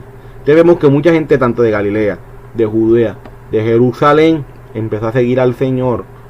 Empezó a seguir al Señor. Entonces vamos a ver el tema de la Decápolis. Fíjense, fue diccionario de la Biblia cristiano. Vamos a ver lo que dice aquí con respecto al tema de Decápolis. En el caso de la Decápolis, en el tiempo de nuestro Salvador, se trataba de un distrito. En este caso, si lo ven aquí en el mapa, un distrito que abarcaba 10 ciudades, como lo implica su nombre. Después de la conquista de Palestina por parte de los romanos, estas ciudades fueron reconstruidas y parcialmente colonizadas, poseyendo privilegios particulares. Es generalmente aceptado que las 10 ciudades eran Hipos, Gadara, Pella, Filadelfia, Gerasa, Dion, Canata, Damasco, Rafana y Estópolis. Todas se hallaban al este del Jordán, excepto Escitópolis. Pero parece que el nombre de Decápolis designaba también un distrito al este del Jordán, además del oriental. Diccionario bíblico ilustrado dice: en tiempos de Jesús pertenecía a Herodes, o sea, la Decápolis pertenecía a Herodes. Dice, pero conservaban ciertos privilegios como el calendario o el tipo de tributos. Jesús las visitó y actuó en ocasiones en alguna de ellas en la Decápolis, en Gadara y en Gerasa. Dice lo que dice el diccionario bíblico evangélico. Dice del griego deca, que significa 10, y polis, que significa ciudad. Y esta palabra Decápolis. O sea, deca es 10 en el griego y ciudad es polis. Liga de 10 ciudades que Transjordania, esparcidas principalmente al este y al noreste del río Jordán. Agrupación que surgió después de la conquista de Alejandro Magno, de cultura helenística, ¿cierto? Entre ellas es Escitópolis, la misma Betzán, Gadara, Hippo, Pela, Avila, Gerasa, Filadelfia, Dion, Canata, Refaná y Damasco. Entonces esas eran las 10 ciudades que habían en Decápolis, que hacía referencia a esta parte, ¿cierto? A esta parte del mapa, parte derecha del mapa. Entonces, ya con esto, mis hermanos, vamos a ver el resumen al capítulo 4. Si se dan cuenta, fíjense, eran solamente algunos versos que vamos a tocar, 23, 24, 25, o sea, eran nada más 3 versos. Y fíjense todo lo que nos tocó profundizar en estos 3 versos nada más. Por eso fue mi necesidad de, a pesar de que solamente eran 3 versos, dividirlos, porque si no, la enseñanza del domingo anterior se iba a ser demasiado extensa y esa tampoco es la idea. Entonces vamos a ver el resumen a todo el capítulo 4. Primero que todo, al hacer la conexión entre el capítulo anterior, que es el capítulo 3, y el capítulo que estamos concluyendo ahora, aprendimos que sea cual sea nuestra circunstancia, sea buena o mala, debemos siempre orar y clamar al Señor, ya que sin importar el momento, nosotros dependemos a un 100% de Él. Amén. Segundo, también aprendimos la razón por la cual nuestro Salvador fue al desierto y ayunó por 40 días y 40 noches. Y es porque él debía hacer esa copia del pueblo del Señor. Así como el pueblo del Señor fue probado en el desierto, aunque pecó, ahora nuestro Salvador vendría a pasar por esa misma prueba, o sea, por ese mismo desierto, pero sin pecado. Tercero, seguido a ello, aprendimos que nuestro Salvador nunca fue tentado, sino probado, ya que la palabra que es en ese texto en hebreo es makaf, que significa una prueba. Y también porque en Santiago 1, del 12 al 15, se nos dice que solo es tentado aquel que cuando su propia pasión lo arrastra y lo seduce al pecado. Y esto es algo que no sucedió con nuestro Salvador. De acuerdo con la mentalidad del siglo I, Satanás, o como se dice en hebreo, Ha-Satán, que significa el adversario, era visto como aquel que busca oponerse a la voluntad de Dios, mas no aquel que es culpable de todas las desgracias de los hijos de Dios, como quizás hoy lo vemos. Quinto, a través de las diferentes pruebas que vivió nuestro Salvador, aprendimos, primero, a no enfocar primeramente nuestra vida en las cosas pasajeras y vanas de la vida, sino que pongamos nuestra mirada en Él y en obedecer sus mandamientos. Segundo, no puedo citar un texto negando o quitando lo que dice otro texto, y eso fue lo que hizo Ha-Satán en la segunda prueba. Y tercero, no creer ni pretender que lo que nuestros ojos y forma de pensar sea bueno, entonces así mismo será a los ojos de Dios. Eso lo vimos en las tres pruebas y fue lo que logramos aprender a manera de enseñanza. Y eso lo pueden ver. Yo voy a compartir el material para que puedan volverlo a estudiar y puedan ver que realmente, pues, a mi concepto, eso fue lo que yo pude aprender, digamos, y que les quise compartir a ustedes de lo que se pudo aprender de esas tres pruebas que vimos al comienzo del capítulo. Digamos. Sexto, al mismo tiempo conocemos la razón por la que Galilea es llamada Galilea de los gentiles, y es porque en esa región había mucha gente extranjera y muchos del pueblo del Señor que estaba en las naciones, y era tanta la gente que terminó siendo llamada así, porque había muchos extranjeros, y recuerden que al extranjero se le llamaba como gentil. Nuestro Salvador sabía que en esa región había mucho pueblo del Señor que se había esparcido y hecho un gentil, o sea, un extranjero, un pagano. Por eso Él va hasta allá a conducirlos nuevamente al Padre Eterno y su palabra. Séptimo, haciendo un recorderis de la expresión el reino de los cielos se ha acercado, vimos que esta expresión es un hebraísmo, o sea, un modismo del siglo I, que hace referencia a la obediencia a la palabra del Señor, ya que la concepción de reino era relacionado directamente con la constitución de ese reino. Y por tal razón, a la medida en que uno se somete a la ley, o sea, a las instrucciones del Señor, está aceptando el reinado de Dios. Entonces, cuando Jesús, o sea, Yeshua, nos manda a arrepentirnos porque el reino se ha acercado, es como si nos estuviese diciendo: vuélvanse a la obediencia a los mandamientos, porque la constitución, o sea, la ley, las instrucciones del reino de Dios está cerca. Y será esa constitución la que nos juzgará, sabiendo también que la palabra cielo hacía referencia a nuestro Padre Eterno, y no como tal al cielo como tú y yo lo podríamos pensar hoy. Por eso es lo mismo decir el reino de los cielos a el reino de Dios. Octavo, profundizamos en la sinagoga del siglo I y aprendimos cómo estaba compuesta. Pero aparte de ello, también nos dimos cuenta que lo que hoy llamamos como iglesia en el siglo I era la asamblea de los ciudadanos reunidos para discutir temas netamente políticos. Pero en el hebreo nos dimos cuenta que desde el monte Sinaí ya existía la congregación del Señor, lo que para nosotros hoy es la iglesia, y que en el texto de Deuteronomio 18, del 15 al 16, se usa la palabra kahal en hebreo, que de ahí nace la palabra Kehilá, que en español se traduce como congregación, asamblea o pueblo. Al mismo tiempo aprendimos que lo que nosotros hoy llamamos como iglesia no es algo del Nuevo Testamento, sino que era esa congregación y el pueblo del Señor desde el monte Sinaí, y que con las traducciones bíblicas al griego se traduce como iglesia, pero originalmente sabemos que no es la palabra iglesia, sino la palabra Kehilá, que significa congregación. Décimo, finalmente aprendimos la concepción de nuestro Salvador sobre lo que es evangelio, palabra hebrea que es Besorá, y se traduce como buenas nuevas. Esta palabra Besorá no solo hace referencia a la buena noticia de que Yeshua, o sea Jesús, pagaría por nuestros pecados, sino también de volvernos a la obediencia a esa palabra del Señor desde un comienzo, desde el monte Sinaí. En otras palabras, esas buenas noticias no solamente te anuncian la salvación a través de Yeshua, de Jesús, sino que también te conducen y anuncian el regreso a la obediencia a los mandamientos del Señor. Fíjense lo que dice aquí Mateo 7, del 22 al 23, quise volverlo a citar. Muchos me dirán en aquel día: Adoni, Adoni, no profetizamos en tu nombre, y en tu nombre echamos fuera demonios, y en tu nombre hicimos muchos milagros. Entonces les declararé: nunca os conocí, apartados de mí, transgresores de la Torá. O sea, transgresores de los mandamientos. Así es. Entonces, mi hermano, con esto concluimos que nuestro Salvador realmente nunca nos va a conducir a desobedecer los mandamientos que el Señor dio a su pueblo.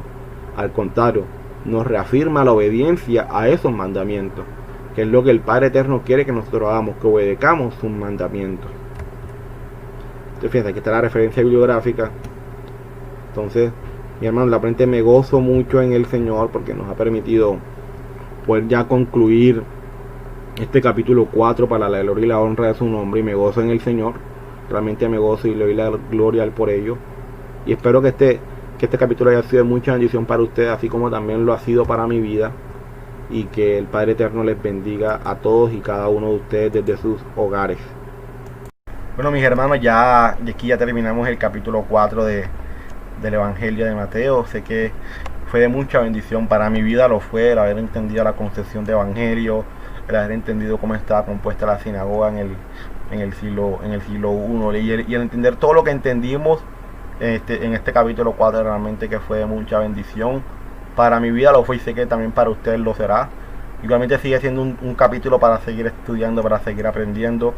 Y vamos a seguir aprendiendo para la gloria de nuestro Señor. Manténganse conectados, atentos a las enseñanzas del día miércoles con el hermano José Alfredo en Esther, con mi pastor los días sábados, para lo que son el estudio de los mandamientos del Señor, para obedecer sus mandamientos. Y aquí con este servidor para los días domingos seguir estudiando el Evangelio de Mateo, para la gloria y la honra de nuestro Señor. Entonces, no siendo más, mis hermanos, vamos a orar para despedir esta enseñanza de hoy. Padre Santo, te damos gracias, mi Rey, por este momento. Gracias por esta oportunidad que nos das de poder estar aquí, Señor, y compartir tu palabra. Padre, alabado y glorificado, Señor, sea tu santo nombre, mi Rey. Gracias, Señor, te doy. Gracias por esta oportunidad. Padre, bendícenos, Señor, mi Rey. Colocamos en tus manos este inicio de semana, Señor. Que lo que hagamos, Padre Eterno, lo hagamos para tu gloria y tu honra, Señor. Que no hagamos nada para nosotros mismos, sino para que tu nombre sea glorificado a través de nuestro trabajo, a través de todo lo que tengamos pensado hacer, Señor. Ayúdanos, Señor, a darte gloria. Padre, tú conoces nuestras necesidades como congregación, necesidades que hay en cada hogar. Padre, y te pido que seas tú supliéndolas para la gloria y la honra de tu nombre. Guarda la vida de nuestro pastor, de su familia, bendícele la vida de cada matrimonio en la congregación, de cada persona que nos está escuchando. Bendice su vida, para que sea una semana de mucha bendición para su vida, Señor. Gracias, Señor, te doy por este momento, por esta oportunidad que nos das. Y colocamos en tu mano la enseñanza de nuestro hermano José Alfredo el día miércoles, la de nuestro pastor el día sábado, Señor, y la de este servidor para ya lo que sería ya como tal el inicio del capítulo 5, Señor, de Mateo. Gracias, Señor, te damos por este momento, en el nombre amado de nuestro Salvador. Te damos gracias, mi Rey. Amén y amén. Bueno, mis hermanos, el Señor les bendiga a todos y cada uno de ustedes desde sus hogares. Bendiciones a todos, y nos vemos ya el día miércoles con nuestro hermano José Alfredo, y seguir aprendiendo en esta semana, y que todo lo que vayamos a hacer lo hagamos para la gloria de nuestro Señor. Amén. Entonces, bendiciones a todos, nos estamos viendo.